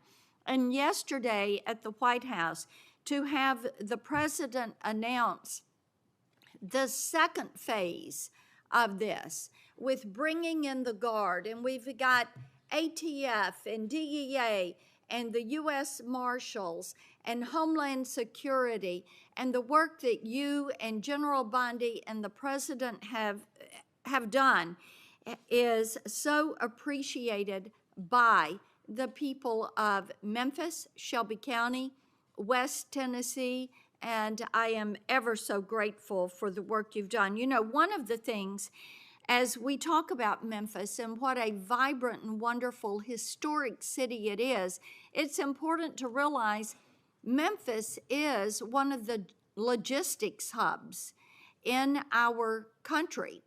You have I-40, which goes East Coast to West Coast. You have the Port of Memphis. You have FedEx. You have all 5 Class A railroads that are there, as well as so many companies that are important to Memphis. And I have found it so interesting that some of my colleagues want to complain about agents being taken out of the DC office and actually put to work in the field because they've been needed in the field. And you can look at the stats from Operation Viper and see the difference that they have made. And we so appreciate that. I do want to drill down just a little bit on the issue of cargo theft. which ties into the logistics hub in Memphis. We've got a lot of companies that go through there. IMC is a big logistics company. People in Memphis know what it takes to keep America moving. But what a lot of people may not realize is that many of these criminal gangs have been focused on cargo theft. This is how they pay for their activities. So in addition to the carjackings and the home robberies and the smash and grabs and some of the human and sex trafficking, they've gotten into cargo theft, and cargo theft in Memphis has increased over 5,000%. 5,000%. That's what you saw with a Biden administration who wouldn't drill down on this. So having these agents out in the field, having an interagency approach is something that is going to help us with getting our hands around this cargo theft. So talk for just a minute about what your team has done there and the importance of having that interagency approach. Absolutely, Senator. So Operation Viper nests under Operation Summer Heat, and in multiple cities and mid-major cities across the country, we have surging resources based on crime. And Memphis, as you know, Senator, had the highest per capita homicide rate in the country, and that was simply unacceptable. And so what we did was what we call Phase 01 of operations at the president's direction. We went into some of these cities quietly to collect the intelligence that was necessary to start these operations, to start seizing these firearms, which we seized, I think, over 115 firearms off the streets, to start taking narcotics off the streets, and also to infiltrate the gang network, this criminal street gang network that is providing these guns and drugs to the public in these communities, allowing for these shootings. And so what the FBI is good at, what the FBI is great at, is partnering with our local authorities in places like Memphis and Miami and Chicago and so many other cities across the country to start the work, because you can't do the work on a dartboard basis. You need ground level intelligence, and that's what we do working with our state and local law enforcement.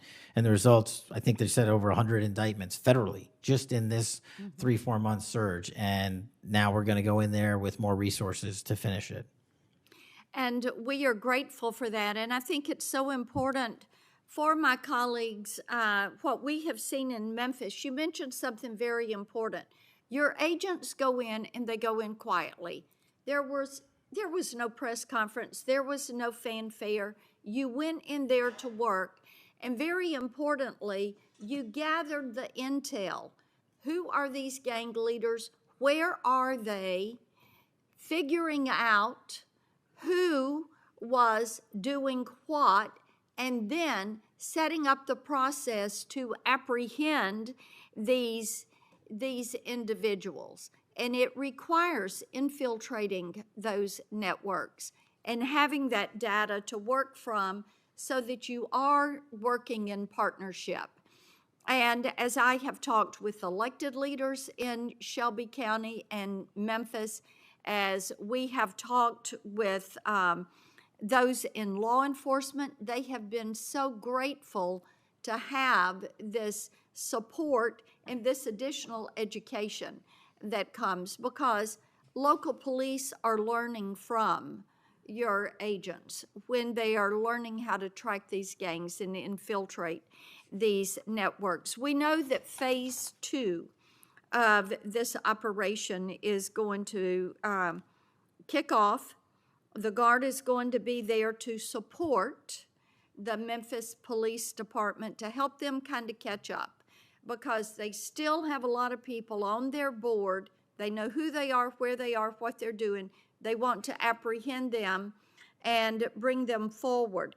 So talk a little bit about how phase 2 is going to continue to work to support the law enforcement efforts in Memphis. Well, it's just like what happened here in Washington, D.C. It takes a whole of government interagency approach where we're working with the Attorney General, the DEA, the ATF, the U.S. Marshals, Department of Homeland Security, because each one of those agencies has specialized capabilities. And when we surge together to work off of the ground level intelligence was collected, you see what happened in Washington, D.C. here. And that's the next phase of it, because you are able to utilize the National Guard to set up border perimeter operations. So when you go into an area, you have the secure workspace to get in there and stay in there. The key here, Senator, is sustained criminal investigations and sustained prosecutions that clear Memphis, like we did Washington, permanently, and leave behind a blueprint for what local law enforcement can do with our federal partners to sustain that. We don't want to go backwards, and that's critical, but we're in the next step. Sustaining it will be the last one. Well, and we certainly appreciate that. I do want to touch on Operation Restore Justice. And Senator Britt mentioned some of this very briefly, and I know that you and A.G. Bondi have done a tremendous amount of work in protecting children. I appreciate that. And we passed my Report Act last year, and President Biden signed it, and this does require social media to report to NCMEC so that we can have these perpetrators followed up with and apprehended. That's a good start. We're still trying to get the Kids Online Safety Act passed. That has been a bipartisan effort. We have looked with disdain at what has happened with Discord and Charlie Kirk's alleged killer. Talk for a moment about what else Congress ought to do in order to give you all the toolbox you need to apprehend these predators and pedophiles. Well, I think we need to go after the monetary backbone of this infrastructure like we discussed earlier. I think we also need to make parents across the country aware of how invasive some of these social media sites are and how much criminal enterprise is going on and how easily these kids can be sucked into it. And also, the only way, in my opinion, to do that, as Senator Klobuchar and I believe Senator Graham had stated, was, we need to work on Section 230. It's been too long since we've addressed it. Nobody's being held accountable. They're making money, and our youth is dying. And that's just unacceptable. Well, we have that reform bill. Thank you, Mr. Chairman. Thank you, Senator Welch. Thank you very much. I have to respond to this business about you not treating employees properly, because I served under the previous administration when Democrats willingly turned a blind eye to Biden administration retaliation against my whistleblowers. They didn't get due process when their careers and lives were upended.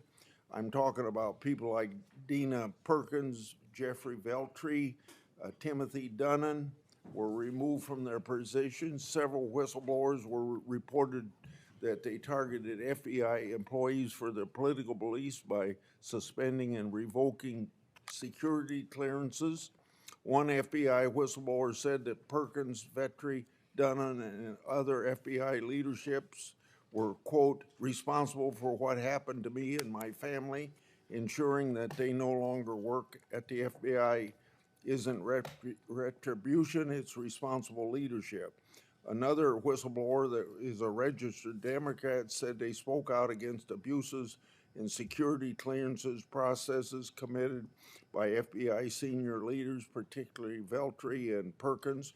Then Perkins and Dunnan suspended their security clearances and put them in unpaid leave. I'm going to put some more examples like this in the record so I don't take up a lot of time for my colleagues. Senator Graham. Thanks, Senator Graham. Welcome to the committee. The numbers sort of speak for themselves. You've done a lot in a small period of time. So all those folks out there making this happen, thank them for me. Well, sir. As to how to be an FBI agent, you've made a decision that local law enforcement folks, people who've served in law enforcement without a college degree are able to apply now. Is that correct? Yes, sir. Makes sense to me.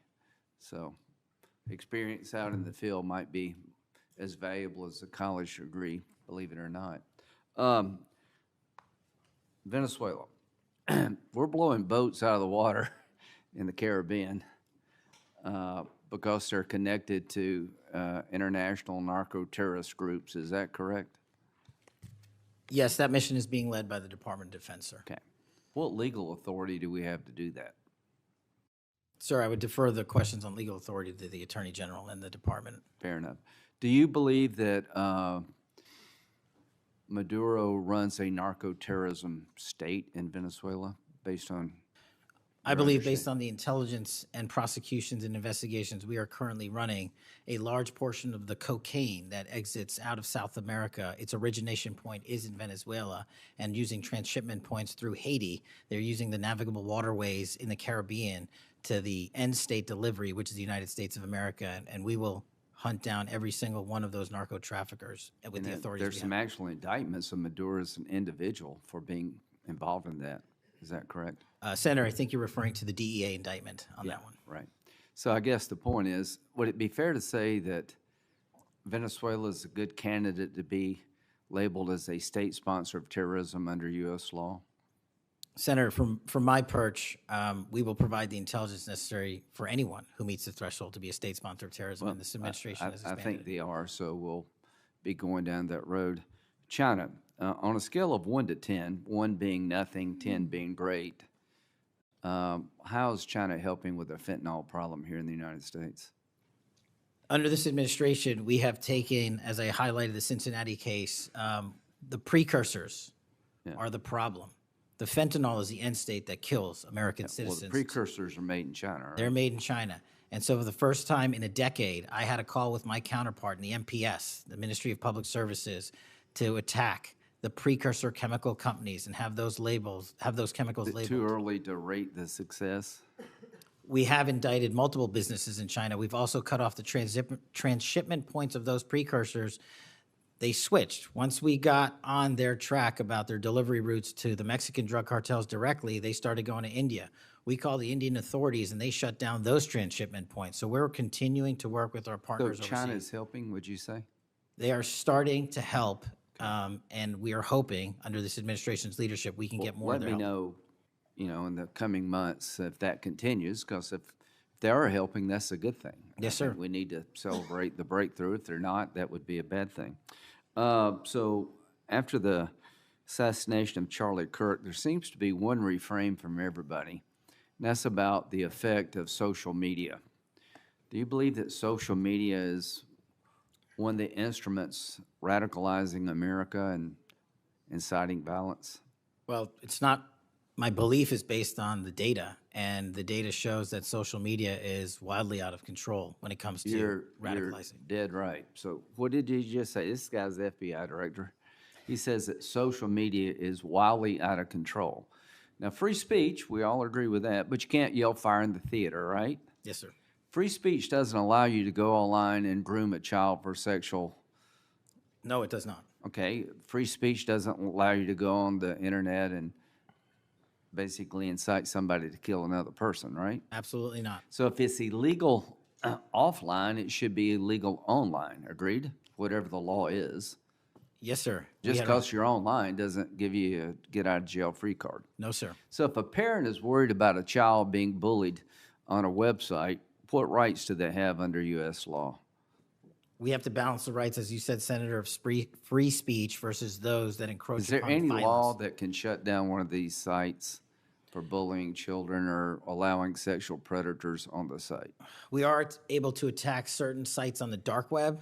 When it comes to the open internet infrastructure system, we have to reach a threshold to attack a company's position that only subscribes to violence. Can the parents sue that company? They can. They can? They can sue not the social media companies. That's what I'm talking about. They can sue the companies. No, I'm talking about the social media company that gives lives to this behavior. No, you're referring to Section 230, sir. Yeah. Would you advocate a sunsetting of Section 230 to bring more liability to the companies who send this stuff out? I've advocated for that for years. All right.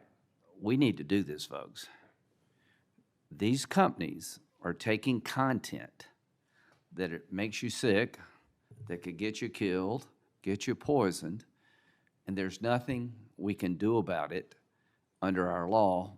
A person can do about it because of Section 230. So if your child is being sexually groomed online or bullied online, and you go to the social media company and ask them to take it down, they refuse, you have like 0 rights.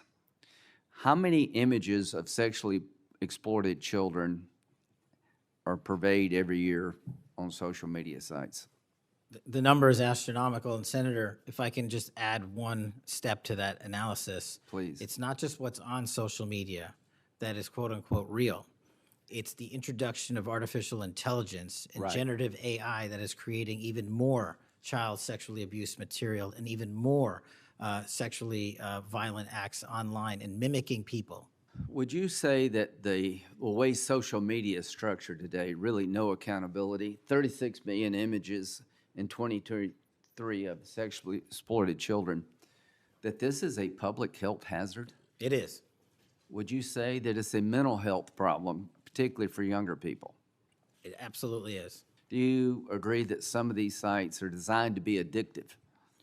I think not only are some of these sites designed to be addictive, unfortunately, the reality is some of these sites are designed to generate income, and many people are generating income based on this illegal trade. Do you think it's now time for America to deal with this problem? I'm all in, I have been all in, and I'm happy to work with Congress to do so. Well, I tell you what, having the FBI director all in is great news for me, and I hope the committee will respond and that we'll be all in, trying to fix a problem that I think is doing a lot of damage to our country. When it comes to John Bolton, was there new evidence involved in the raid on his home? Sir, that investigation is very much ongoing. As you know, there was a raid of his house pursuant to a legal Was there a search warrant obtained to go in? Absolutely, sir. Okay. All right. We're looking to have that search warrant unsealed at the Yeah, appropriate I time. think that would be good, quite frankly. In December 2023, Director Wray said he sees blinking lights everywhere regarding to foreign terrorist threats against our homeland. How would you characterize the state of threats to our homeland by foreign terrorist groups? Foreign terrorist organizations have adapted and started utilizing online platforms, and so has the FBI. And so while they are adapting and expanding how they harm our country, we have as well. They have not stopped. There's been a resurgence in places like West Africa and elsewhere of foreign terrorist organizations, and also the newly emboldened drug trafficking organizations in Mexico. It's going to take a whole of government approach to get. Does Hezbollah fall within that group? Yes, sir. So Hezbollah is involved in not only terrorism, but narco-terrorism? Yes, sir. So do you consider Hezbollah a threat to the United States? Absolutely. All right, finally, do you have enough people Sorry? to do all this? Do you need more people? You're involved in a lot of things, and the numbers speak for themselves. You have FBI agents helping here in Washington, D.C. You have FBI agents helping in illegal immigration. That's good. You've got a chance here to tell us if you need more people. Seems to me that threat level of this country is pretty high right now. You got thousands of domestic terrorism cases. How many are being investigated? I think 3,500 off the top of my head. 3,500, okay. Anyway, it seems your plate's pretty full. I would urge you to get with your people, and if you think you need more people, now's the time to do it. It would be a shame to miss an opportunity to plus up the FBI if the threats justified it. Will you look? I will look, sir. Okay, but are you comfortable you have enough people right now? Right now, I'm comfortable with the reallocation of agents and personnel outside of Washington, D.C. and plussing up states like South Carolina in double-digit numbers, and I'll get back with my team on this one. Thank you for your service. Senator White.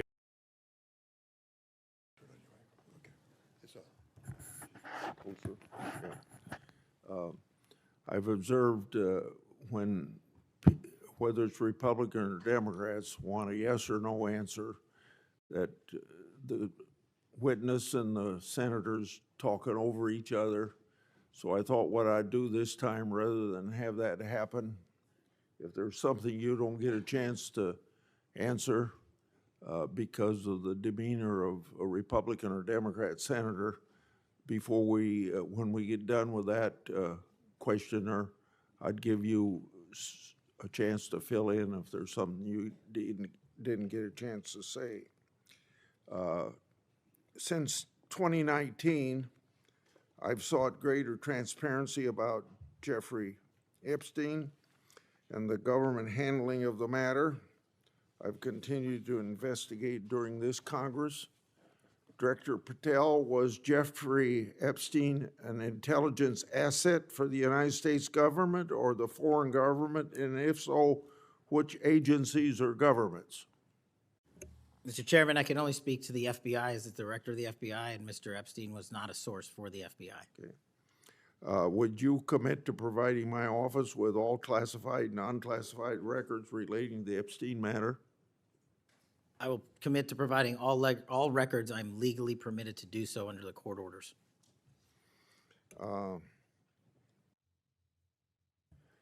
It seems to me that I accept your answer to my question, but the broader intelligence community ought to answer these questions as well.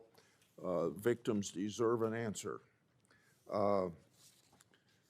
Regarding the initial FBI 1023 document that I made public last Congress, that document mentioned 1, text messages, 2, audio recordings, and 3, financial records that allegedly proved a bribery scheme with the Biden family and foreign interests. Regarding those records, did the Ray FBI make any effort to determine whether they existed? Did the Ray FBI make any effort to obtain those records? Not to my knowledge, Mr. Chairman. Since this matter hasn't been fully investigated, the FBI has an obligation to the public to do exactly that and figure out why it wasn't investigated. Next question. I've done a lot of oversight relating to sexual misconduct by the FBI agents. In fact, I believe this is something I discussed with Ray, one of his appearances before this committee. According to the FBI Inspection Division, it opened nearly 300 investigations based on sexual misconduct referrals between 2017 and 2024.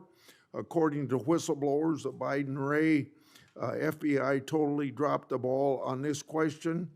One credible accusation of sexual misconduct is too many, of course. Are you committed to reviewing the Bureau's policies to ensure responsible responses to credible allegations of misconduct, that they're swift and adequately protect victims? Yes, Mr. Chairman. Relating to a similar subject, during child crimes and sexual misconduct related investigations, are any private sector companies less than cooperative with you? What improvements in information sharing need to be made to catch those criminals? Mr. Chairman, we can always do better with our private sector companies. I've reached out to the leaders of most of them, asking them to provide more material so that we can be responsive and take legal action and protect the youth of this country. I'm happy to discuss, possible legislation that we can do to allow for these companies to continue. Yeah. Say, maybe 1 inch up on the microphone. Sorry. I think you're close enough, but I think it's just a little bit lower. When you raise your head, it's difficult to hear. Director Patel, since 2021, I've raised concerns about the Biden administration failure to properly vet Afghan evacuees. Director Gabbard informed my office that as of August 2022, approximately 1,600 evacuees located in the United States had ties to terrorism and other derogatory information. That's why I and many others have opposed bills giving blanket approval. Are you aware of what steps your predecessor took to investigate these evacuees? And what steps have you taken to investigate them? And what, if any, national security concerns still exist?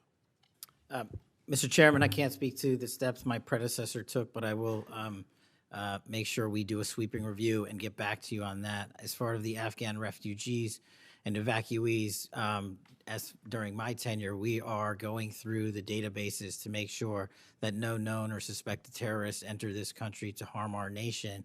And also, as my resolve as FBI director, one of the first acts we undertook was a manhunt of one of the Abbey Gate bombers and leaders in that crime spree that killed 13 brave Americans. And within 2 weeks, we caught one of the leaders of the Abbey Gate bomber and brought him to justice here in 2 weeks from Pakistan.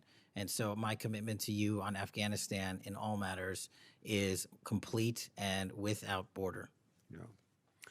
Through my and other investigations, we found that the Biden administration lost thousands of undocumented children. We never heard a peep from senators wanting to help find them, even after I invited them to do so. In September 2025, the Trump Health and Human Services announced the creation of an interagency crime coordinator cell to find these and other missing children. That interagency group reportedly includes your agency. What resources and personnel have the FBI assigned to this new interagency effort, and what steps have the FBI taken to assist in locating missing children that the incompetent Biden administration lost? Protecting our youth is maybe the top priority for the FBI. As it specifically relates to your question, Mr. Chairman, as I stated, we've surged resources not just to this cell, but across the nation to our FBI's field office to locate children who have been trafficked, who have been victims of sexual abuse. And we have located 4,700 children in the 7 months since I've been FBI director. And that is a 35% increase from the same time period last year. And we're not stopping, and we're committed to doing that work on our tribal lands as well. And we are finding victims of child trafficking and child abuse every county and every district, and we're not going to stop. Okay. As I mentioned during my opening, I'm releasing documents with Senator Johnson about Arctic frost. Specifically, the documents show its scope expanded to include 92 Republican organizations. From evidence that I've seen, it looks to me like another political hit job against Republicans. What steps has the FBI taken to make sure improperly predicated investigations and weaponizations like this don't happen again? The simple answer, Mr. Chairman, is the FBI will only bring cases that are based in fact and law and have a legal basis to do so. And anyone that does otherwise will not be employed at the FBI. We are doing a prospective and retrospective analyses of individuals who may have weaponized the department and the agency. And as I've committed to you during my confirmation hearing and my conversations with you, this FBI will not be weaponized anymore in either side of the aisle. In June of this year, I raised concerns about the FBI's use of restricted access and prohibited access systems. According to the FBI, quote, when search teams that exist in a prohibited access status cases are searched in Sentinel, the particular search will receive a false negative Sentinel search response, end of quote. Clearly, this is not only affects FBI agents, it impacts congressional requests and court cases, and the Biden administration used it to thwart oversight. How are you ensuring that restricted access and prohibited access files are produced to Congress during court cases? And have you identified any Biden family records in restricted and prohibited status? As I've committed to you with my transparency initiative, whether it's restrictive or prohibited, every single thing we can legally provide to Congress, we will. We've also restructured how these restrictive and prohibited cases are labeled and provided access to more people in the chain of command so that more people have knowledge of what these restricted and prohibited cases are, including myself and the deputy. Do you commit to providing any records that are available? I do, sir. You publicly said that your team, quote, found a room that Comey and others hid from the world in the Hoover building full of documents and computer hard drives no one had ever seen or heard of. That's a quote from you. I've received a whistleblower disclosure that the room contained some information kept outside the FBI record keeping. I also have been informed via a whistleblower disclosure that the room included materials related to Special Counsel Mueller, former Director James Comey, and other documents maintained outside of the FBI.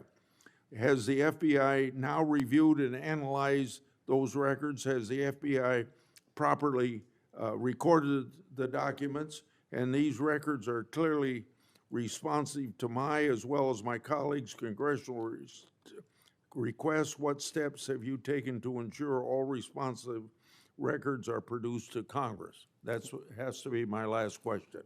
What's supposed to happen is leadership at the FBI is supposed to, pursuant to the Records Act, correctly store these records at our Information Management Division, IMD.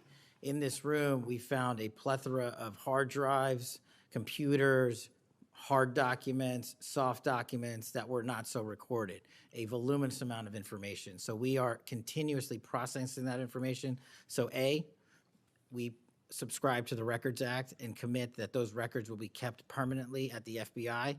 2, we are reviewing those materials. A lot of those materials are related to ongoing investigations. And 3, we are on a rolling basis providing Congress the documents that we can, and we will continue to do so. Okay, thank you very much. Senator Durbin. Thank you very much, Mr. Chairman. Director Patel, good to see you. Thank you for being here. You're leading the FBI at a very critical time for that agency and also a critical time for our country. And I want to start by talking to you about the tide of violence that we have seen, ideological violence against people of faith, particularly Christians. You just think here, take a rough catalog. Just in the last couple of years, we've seen shooting at the Covenant School, Christian school in Nashville. We've seen school shooting at the Annunciation School. We've seen church shootings multiply. We've seen acts of crime and violence, vandalism, arson against churches and parishes all across the country. And then, of course, last week, Charlie Kirk, who said, "I want to be remembered for my courage, for my faith," was shot on a college campus. Let me just start with the assassination of Charlie Kirk. Is the FBI, and I appreciate the tremendous work the FBI has done in this investigation, is the FBI investigating the Kirk assassination as part of this broader pattern of anti-religious, anti-Christian violence? We are investigating Charlie's assassination fully and completely and running out every lead related to any allegation of broader violence, and we're producing results on that we'll disclose when appropriate. Good. I'm glad to hear that. Let me just ask you a few questions about that, if I could. Sure. Reports have suggested that the FBI is investigating a broader network of groups that may have had some knowledge of the shooter's plans. Can you give us any details on that, following up what you've already said in public? How's the FBI working to find other potential accomplices, folks who may have known about the shooter's plans, folks who may have encouraged him? Any update on any of that? So in terms of what we do for an interrogation perspective, we go and reach out to the family and community immediately. And we've conducted those investigations and interrogations with local law enforcement, and we're continuing to do that because those closest to the suspect are going to hopefully know the most about the suspect and his beliefs and his ideology. On top of that, unfortunately, it has been leaked that there was a Discord chat, and for those unfamiliar with it, it's a gaming chat room online that the suspect participated in. So what we're doing, we've already done, is serve legal process, not just on Discord, so that the information we gathered is sustained and held in a evidentiary posture that we could use in prosecution should it be decided to do so. And we're also going to be investigating anyone and everyone involved in that Discord chat. Okay, very good. I see the public reports that the Discord thread had as many as 20 additional users. It sounds like you're trying to run down all of that to see if that's accurate, who else may have been on that thread, what they may have known. Is that fair to say? It's a lot more than that, and we're running them all down. It's a lot more than 20? Yes, sir. And you're running all of that to ground? Every single one. Yeah, fantastic.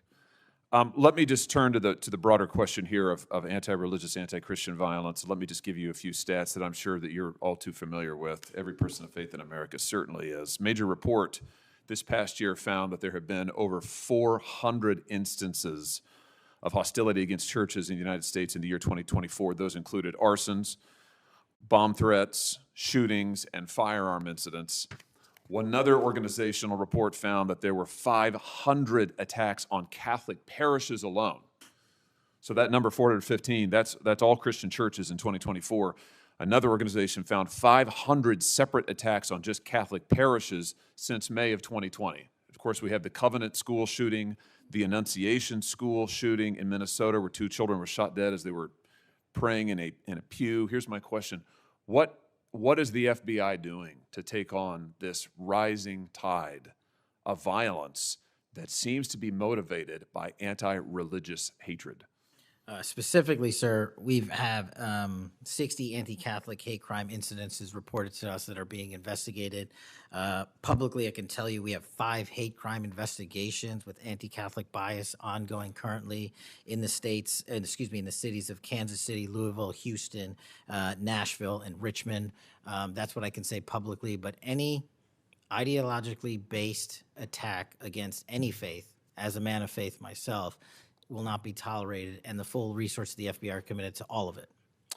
Are you investigating any domestic cells that instigate or encourage or fund or in any way support attacks on churches or other houses of worship? Senator, you raise an incredibly important point that most people don't look at. I've always said we follow the money, and whether it's terrorism or attacks based on ideology or attacks on institutions of faith or people of faith, someone's paying for it, and we are reverse tracing those steps. We are not stopping at the perpetrator themselves. We are reverse engineering to hold those accountable in our investigations to who funded them and knowingly funded them, and we will bring the appropriate steps against them with our partners at DOJ. Good. I'm glad to hear that. We look forward to hearing reports on that progress. Yeah.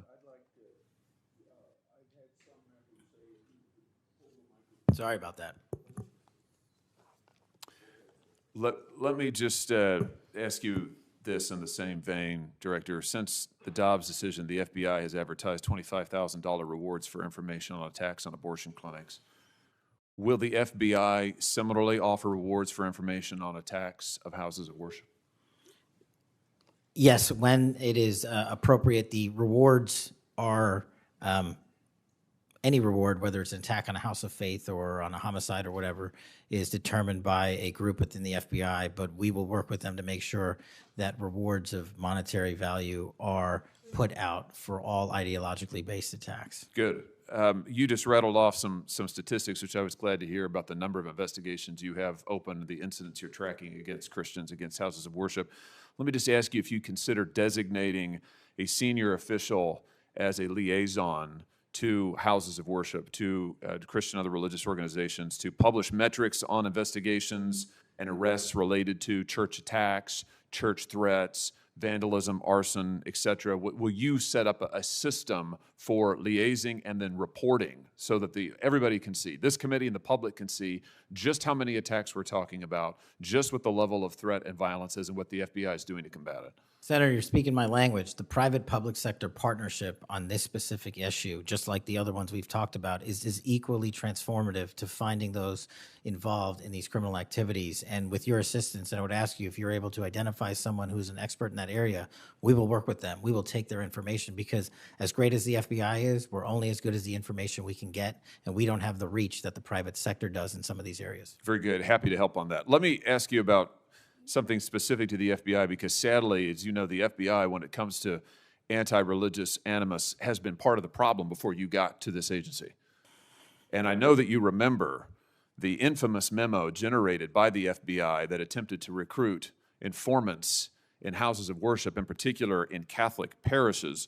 Your predecessor testified when this information, I just want to reiterate, this memo became public because of a whistleblower. It was not turned over to this committee. It was not disclosed to this committee. In fact, we were told it didn't exist, and then a whistleblower published it, showing that indeed the FBI had recruited informants, attempted to, into Catholic parishes. Your predecessor then testified, sitting right where you are today, he testified that this, I'm going to quote, was a single product by a single field office, end quote. That was a lie. Because we then had additional whistleblowers come forward and say, no, actually, multiple field offices contributed to the drafting of the report.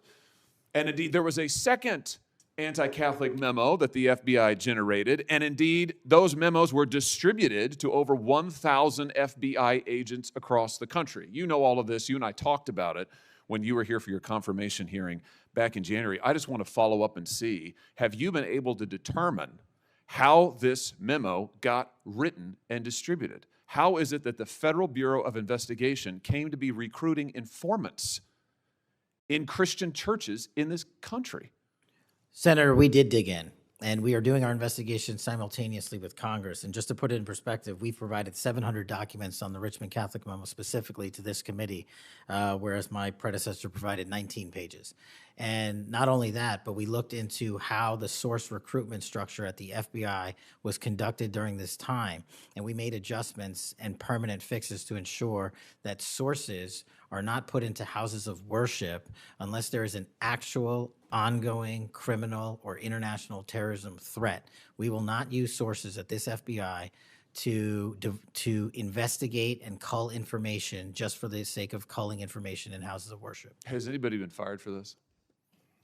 There have been terminations related to this and resignations. Good. There need to be, because if this is going to be standard at the FBI, nobody can trust the FBI. You want to talk about violating the First Amendment? This has got First Amendment violation written all over it. It's one of the most revolting chapters in the FBI's history. And considering what we're seeing more broadly in terms of the acts of violence against people of faith, this has absolutely got to end, and the FBI has to lead the way. So I count on you to do that, Director. Let me just, in the minute or so that I have remaining, let me just shift gears and ask you about something else you said earlier. You said that protecting our youth is maybe the FBI's top priority. It's great to hear. Let me ask you about the role of AI chatbots in that, which you've talked about a little bit already today. Are you investigating any cases of AI-generated child sex abuse material? You issued a PSA earlier this year warning that synthetic child sex abuse material, that's where the AI generates it using maybe a real kid's image, but then generates sex material, sex abuse material. You warned that that was illegal under federal law. Is the FBI investigating any instances of this synthetic CSAM material generated by AI that you could speak to? We are investigating dozens of those matters because, let me just say this, as far as the FBI is concerned, generative AI that produces CSAM, child sexual abuse material, under our investigative authorities is treated as equally as if it were actual child sexual abuse material. There's no difference for me in the FBI on this. Let me just ask you one other thing in this vein. I'm sure you've seen the reporting that Meta's AI rules, their own internal guidelines, allowed their chatbots to have sensual, that's their word, sensual conversations with children. We've had instances, multiple instances of children, minors, taking their own lives at the behest of chatbots that instructed them with specificity on how to do it. What's the FBI's role here in investigating what is going on with these chatbots, with these AI companies encouraging? I mean, listen, if an actual person did that, we would say that's grooming. We would say that's child abuse. These companies are doing it. Their own guidelines allow it. What can we do about that? You're referring to NVE, nihilistic violent extremism, and the 764. It has been made a priority of the FBI because they are targeting children, and these chatbots and these generative AI are getting coupled with actual humans who are using them and releasing them because they can do the work faster and quicker than humans can and get into spaces like social media where humans have a difficulty in engaging. And what we're doing is treating any extension of generative AI as the criminal themselves. And we have, I think, I've got to get the number back to you, but over 1,000 investigations related to NVE. We've had numerous takedowns and arrests of 764 individuals. And we are educating, this may be the most important part, I'm directly engaging with the social media and media companies, the internet service providers, to find a way to shut down. There's nothing I can do at the FBI to force them to shut it down, but work with you in Congress to find a way to work with our partners to get that shut down permanently. Thank you. Senator Coons. Mr. Director, you and the FBI, working with state and local law enforcement officials in Utah,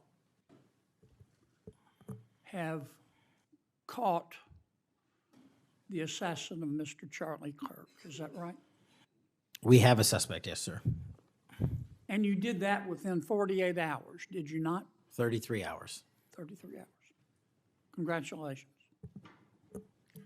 We've had other political assassinations. Back in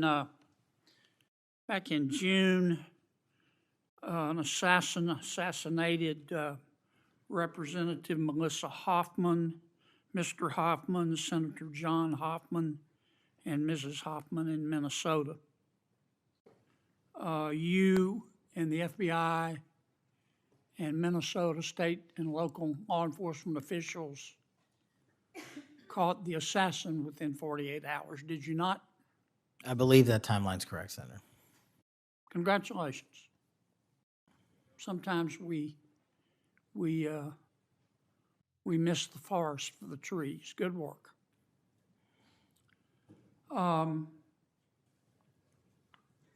Did Mr. Kirk's assassin act alone?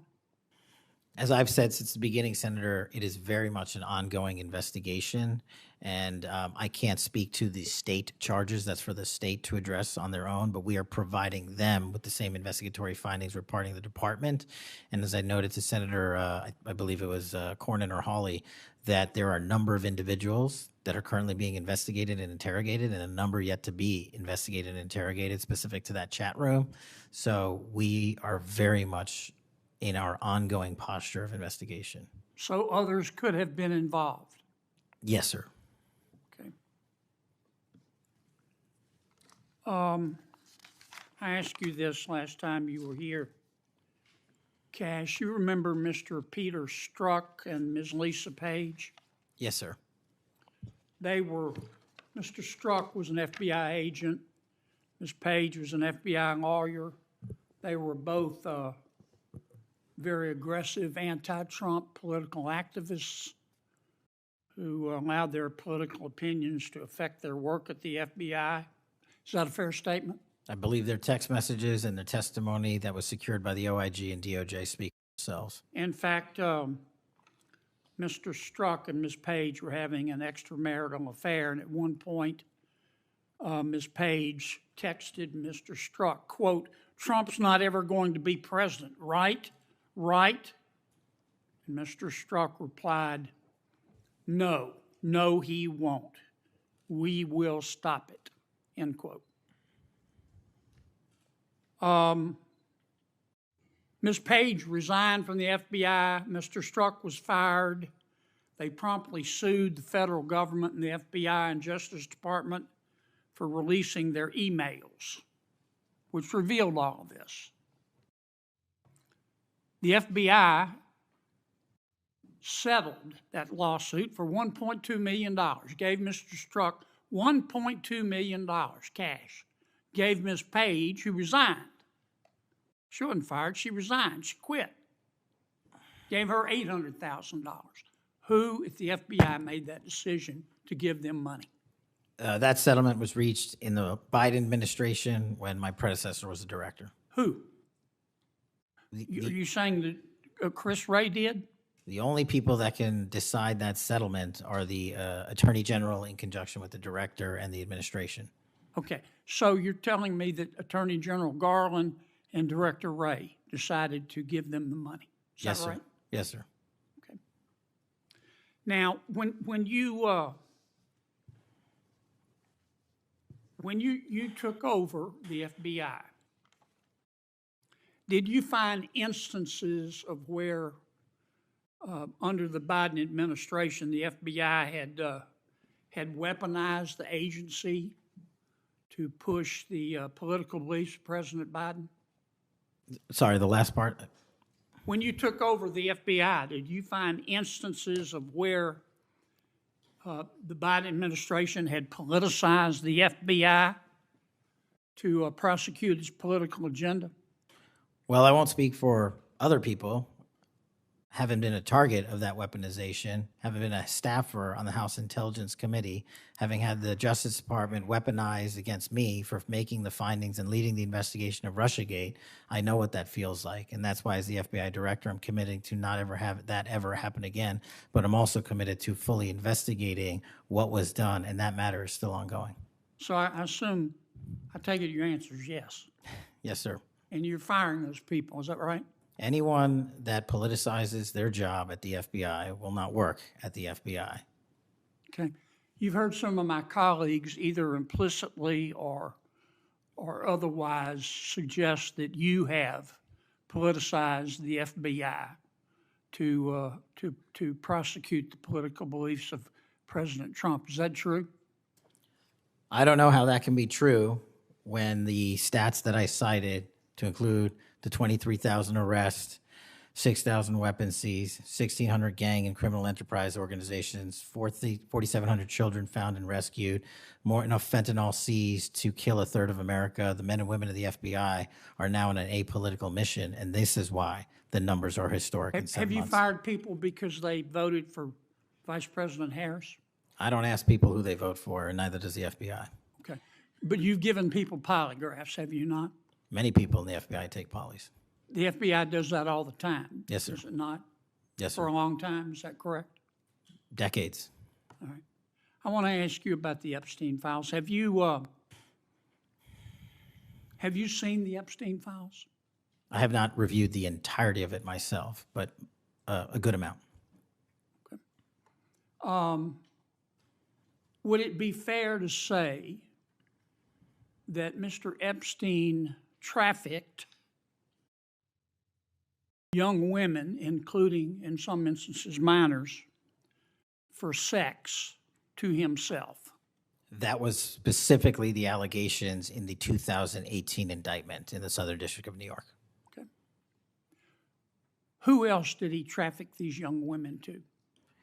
In terms of what the investigation, again, going back to 2008, Mr. Acosta, who limited the investigation and limited the search warrants and limited the parameters of the investigation, the only thing we are able to speak to publicly, because he was given a non-prosecution agreement by Mr. Acosta, is that first time period from, I believe, don't quote me on this, 97 to 2001-ish. And then when the Trump administration courageously reopened it. Excuse me for interrupting, but I'm going to run out of time. You've seen most of the files. Who, if anyone, did Epstein traffic these young women to besides himself? Himself. There is no credible information. None. If there were, I would bring the case yesterday that he trafficked to other individuals. And the information we have, again, is limited. So the answer is no one For the information that we have in the files? in the case file. Okay. Now, President Trump has deferred to the FBI and the Department of Justice with respect to the Epstein records. He says it is your call about releasing them. And I understand that the department and the agency have decided to release them in cooperation with the House committee. Is that correct? Yes, sir. So you're releasing them a little bit at a time. Is that correct? We're releasing as much as we can, but we are limited by 3 different court orders, and the department went back to each of those judges to waive those court orders or have them lifted, and each of those judges declined. Will you release all of them, or at least as many as you can? We will release everything we are legally permitted to do so. We are continuing to work with the House on the subpoena request. We have substantially complied with it, but we will continue to release whatever we are legally permitted to do so. Okay. I strongly encourage you to do that, Kash. This issue's not going to go away. And I think the essential question for the American people is this. They know that Epstein trafficked young women for sex to himself.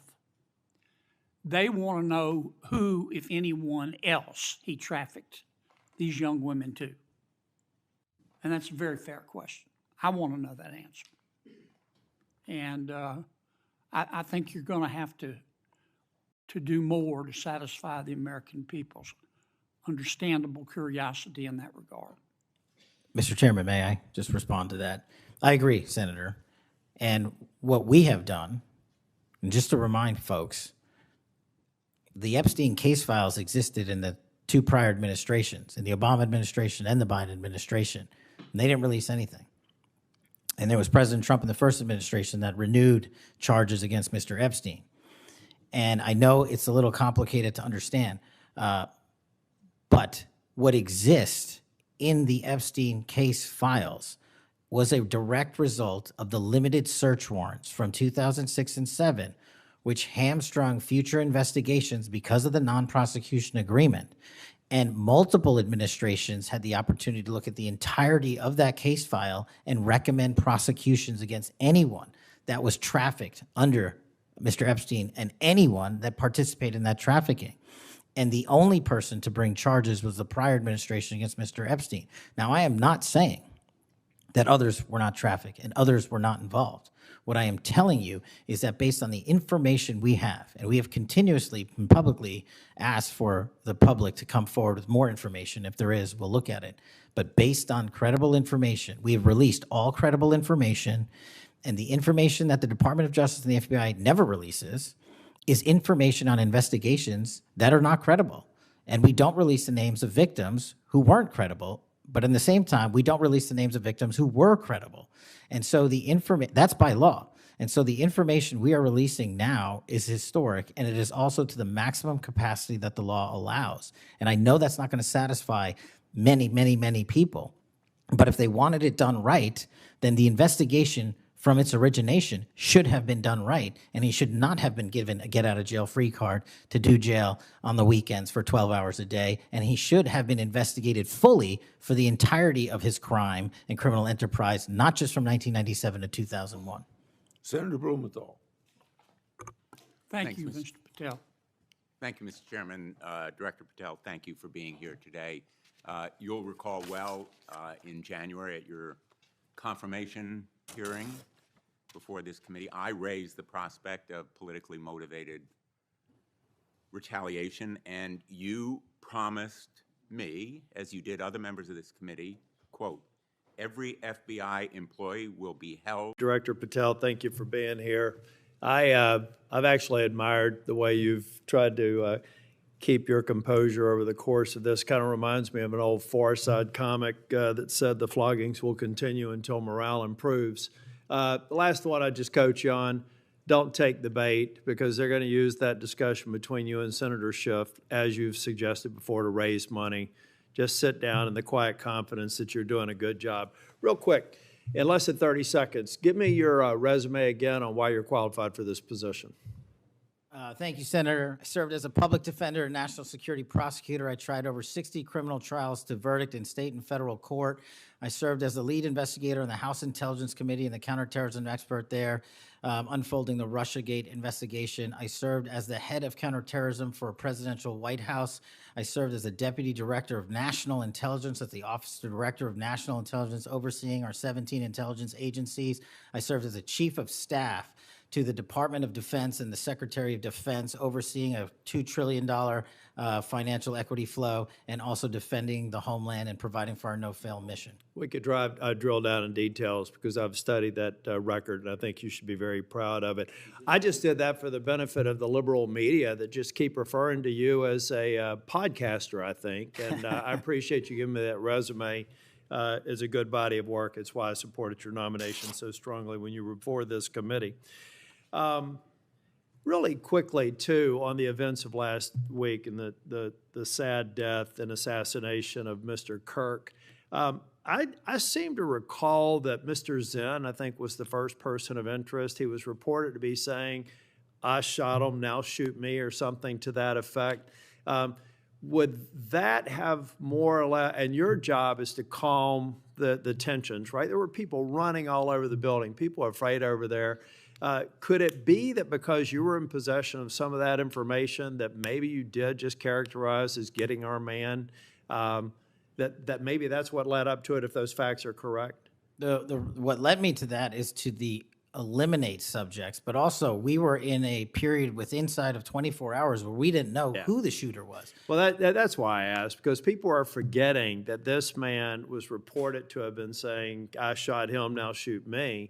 They're also forgetting that he brought in an attorney and said that he'd fabricated the claim to draw attention away from the actual shooter. And he went on to get multiple charges for possessing child pornography and sexual abuse material on his phone.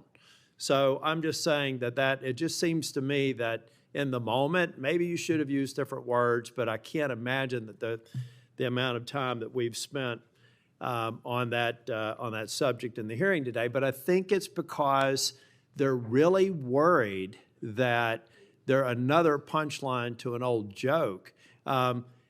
Your work, it's working in practice, but it's not working in their theory. They haven't heard you, so it's working in practice, but not in theory. They haven't heard you say multiple times that you've plussed up FBI resources in every state. They haven't heard you when you've talked about year-over-year comparisons for results. I don't care how many people you have at HQ, as long as you keep producing those results and they're good. They need to be sustained. Now, I am a little bit concerned about the deployment of National Guard troops to dangerous cities, but you keep on mentioning something I'm going to go back to in terms of joint task forces. You also did a great job of explaining why you think you should save money and go out and fly out of an airport versus an easy trip across the Potomac to National. I love all of those responses. I'm not going to repeat them here. But I'm worried that if we move in too quickly, let's say to Memphis, I should back up and say I was Speaker of the House in North Carolina. And I would consider it a personal failure on the part of state leadership if they have to call in federal resources to do their job beyond what they do every day. And that's promoting joint task forces. I've seen ATF, DEA, FBI. I've been in the briefing rooms at 3 o'clock in the morning about to go and do a 55 no-knock warrants on bad people. You all do that every day, and thank God that you are. It looks like we should plus it up in a few cities. I'd rather use the money to deploy National Guard to just continue to leverage what you're already doing well. And I compliment you because I've got to believe it's a lot of these joint task forces that have increased the apprehension and charging rates. So thank you for that. But do you agree that at the end of the day, if we're going to have a sustained impact on crime, whether it's Memphis or any other city, that we've really got to enable, empower, and continue to support the men and women on the ground there every single day? 100%. Thank you. I think that your cost-benefit mind needs to go into, if I'm about to deploy this many National Guardsmen to a city, what does that cost? And what would that look like if we were plowing that cost of deployment into ongoing, I believe, joint task force, which are working very well. They're working well in North Carolina. So I'd like you to look at it. Now I'm going to move on. The Safer Communities Act, can I get your commitment to get an update? Maybe we could even take a trip out to West Virginia to see how we're doing an extraordinary job of NICS background checks. People are getting them in record time, but we are taking a few guns away from people that probably shouldn't be able to buy that day. Would you agree with that characterization? I would love to have you out and anyone else on this day is to West Virginia to see that I'd like work. to bring some of my colleagues to see it's working. We had people on my side of the aisle saying it was going to be awful, it was going to result in mass confiscation of guns. Not true. They were wrong. This bill's making a difference. I also want to talk about the behavioral health and other components in granting. I know in North Carolina things are going well. I want to make sure that that flow is going out there because the tragic events in North Carolina and Charlotte, the stabbing, I spoke with one of the family members yesterday, I think that we have to recognize that we have magistrates that have a revolving door policy, no doubt about that. And they should be held accountable if they're releasing dangerous people. But I also think that some of the problem is that we simply don't have a place to send people, particularly with respect to behavioral health. We have got to continue to, every law enforcement officer I've ever spoken with says, look, I've got law enforcement officers seconded to an emergency room because I've got somebody with no place to send them. I don't have a bed upstairs I can send them to. I don't have a behavioral health facility. We've got to provide more ways to detain people that are a risk to themselves and a risk for the community. And I really do believe Safer Communities Act is a good framework for doing that. That's only a comment. Section 702 is going to come up in April of next year for renewal. Do you believe it should be eliminated and not reauthorized? No, sir. It needs to be reauthorized. Can I also get your commitment maybe to come back over and review some of the controls that are in place and other things? So hopefully we won't have the drama leading up to April. We can actually come here and get consensus on why you've got the checks and balances in place and why we should do it. Just remove any chance that we're going to run into that cliff narrative next year. Can I get your commitment on doing that, You Mr. have it, Patel? sir. Thank you. I want to talk very briefly on, and the chairman's given me a gavel, but I promise not to go over more than 2 minutes. But that's why I chose to be last, so I could have this discussion and actually get to some facts versus agendas and clickbait that we'll almost certainly see going forward. Tell me a little bit about the rationale behind the change in stance in recruiting. I also understand there may be a reduction in the academy timeline. Just give me some thinking about where you are on recruiting, retention, training, et cetera. Simple. So recruitment is through the roof. We've doubled up month over month our applicants to be 1811s, our federal agents, intel analysts. So the recruitment is going wonderful. What we have to do is figure out a way to get creative because the BFTC timeline is an 18 to 20 week program. And what we've done to address the openings we have for 1811 BRIC agents is we opened it up to the interagency and said, hey, do you at Secret Service or DEA or ATF want to come over? You guys went through FLETC. You guys were cops or military officers. You're law enforcement. So we created a shortened bridge program of 6 weeks at Quantico that if you want to come over and be an FBI agent, you can do so. There's transfers all the time. We just made it easier. And we're also recruiting police officers who might not have a college degree. But in my opinion, that does not disqualify them from serving our community. So we're welcoming them. It's a rigorous application process. It's just one item. But we are changing the timelines based on the needs of the country, but not jeopardizing quality. I'm glad you mentioned that. I heard someone almost a throwaway line that you were hiring people without a college degree. Most of them have had basic law enforcement training, all the kinds of certifications. You're talking to somebody who didn't achieve my 4-year degree until I was 37.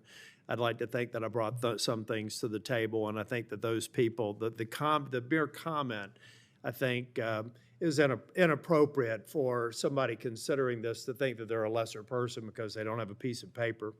I wanted to get back to the last thing that I will talk about. I'll follow up with some questions for the record. Thank you, incidentally, for consistently being responsive to any inquiries I've made to you. But on the Kirk shooting, I do believe that Senator Schmitt's numbers are right. There seems to be a disproportionate number of voices on the left that are celebrating the assassination of a CEO or celebrating the assassination of someone in Mr. Kirk's case that I disagreed with probably about half of his positions. But I felt like he was a good voice in engaging young people, and that's a start, as long as we can do it civilly. And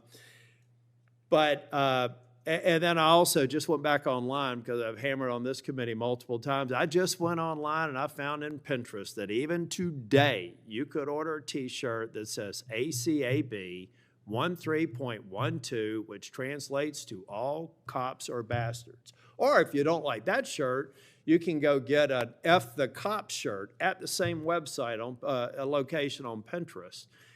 There is clearly a problem with some of the voices of the left, and I'm not necessarily saying any members of Congress, that need to tamp it down.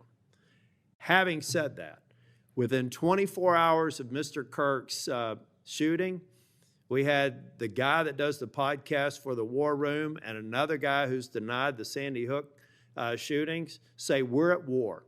Now, how on earth, and I do believe it's a smaller number, but it's a number that has an influence. How on earth are we de-escalating the situation with the tensions as high as they were last week with going out and saying we're at war? I'm not asking you to respond to this question. I'm just saying that there are people out here on our side of the aisle that still need to look in the mirror. Even if you agree that it's a lower number, bad is bad no matter how many numbers they are. And that kind of rhetoric and that kind of mobilization makes your job more difficult and puts us in a position where we're not being as productive as you want the FBI and state and local law enforcement to be. I'm finished. I just want to thank you for your service. I want to thank you for your concise answers. And I am thoroughly impressed with the fact that you have sat in that chair for over 4 hours without a break. So with that, we're, on behalf of the chair, want to thank you for being here today. And also, I assume, are we leaving the record open for any period of time for 1 week? The record will be open, left open for 1 week so that you may have questions for the record. Mr. Patel, thank you for being here Thank you, today. Mr. Chairman. Meeting's adjourned.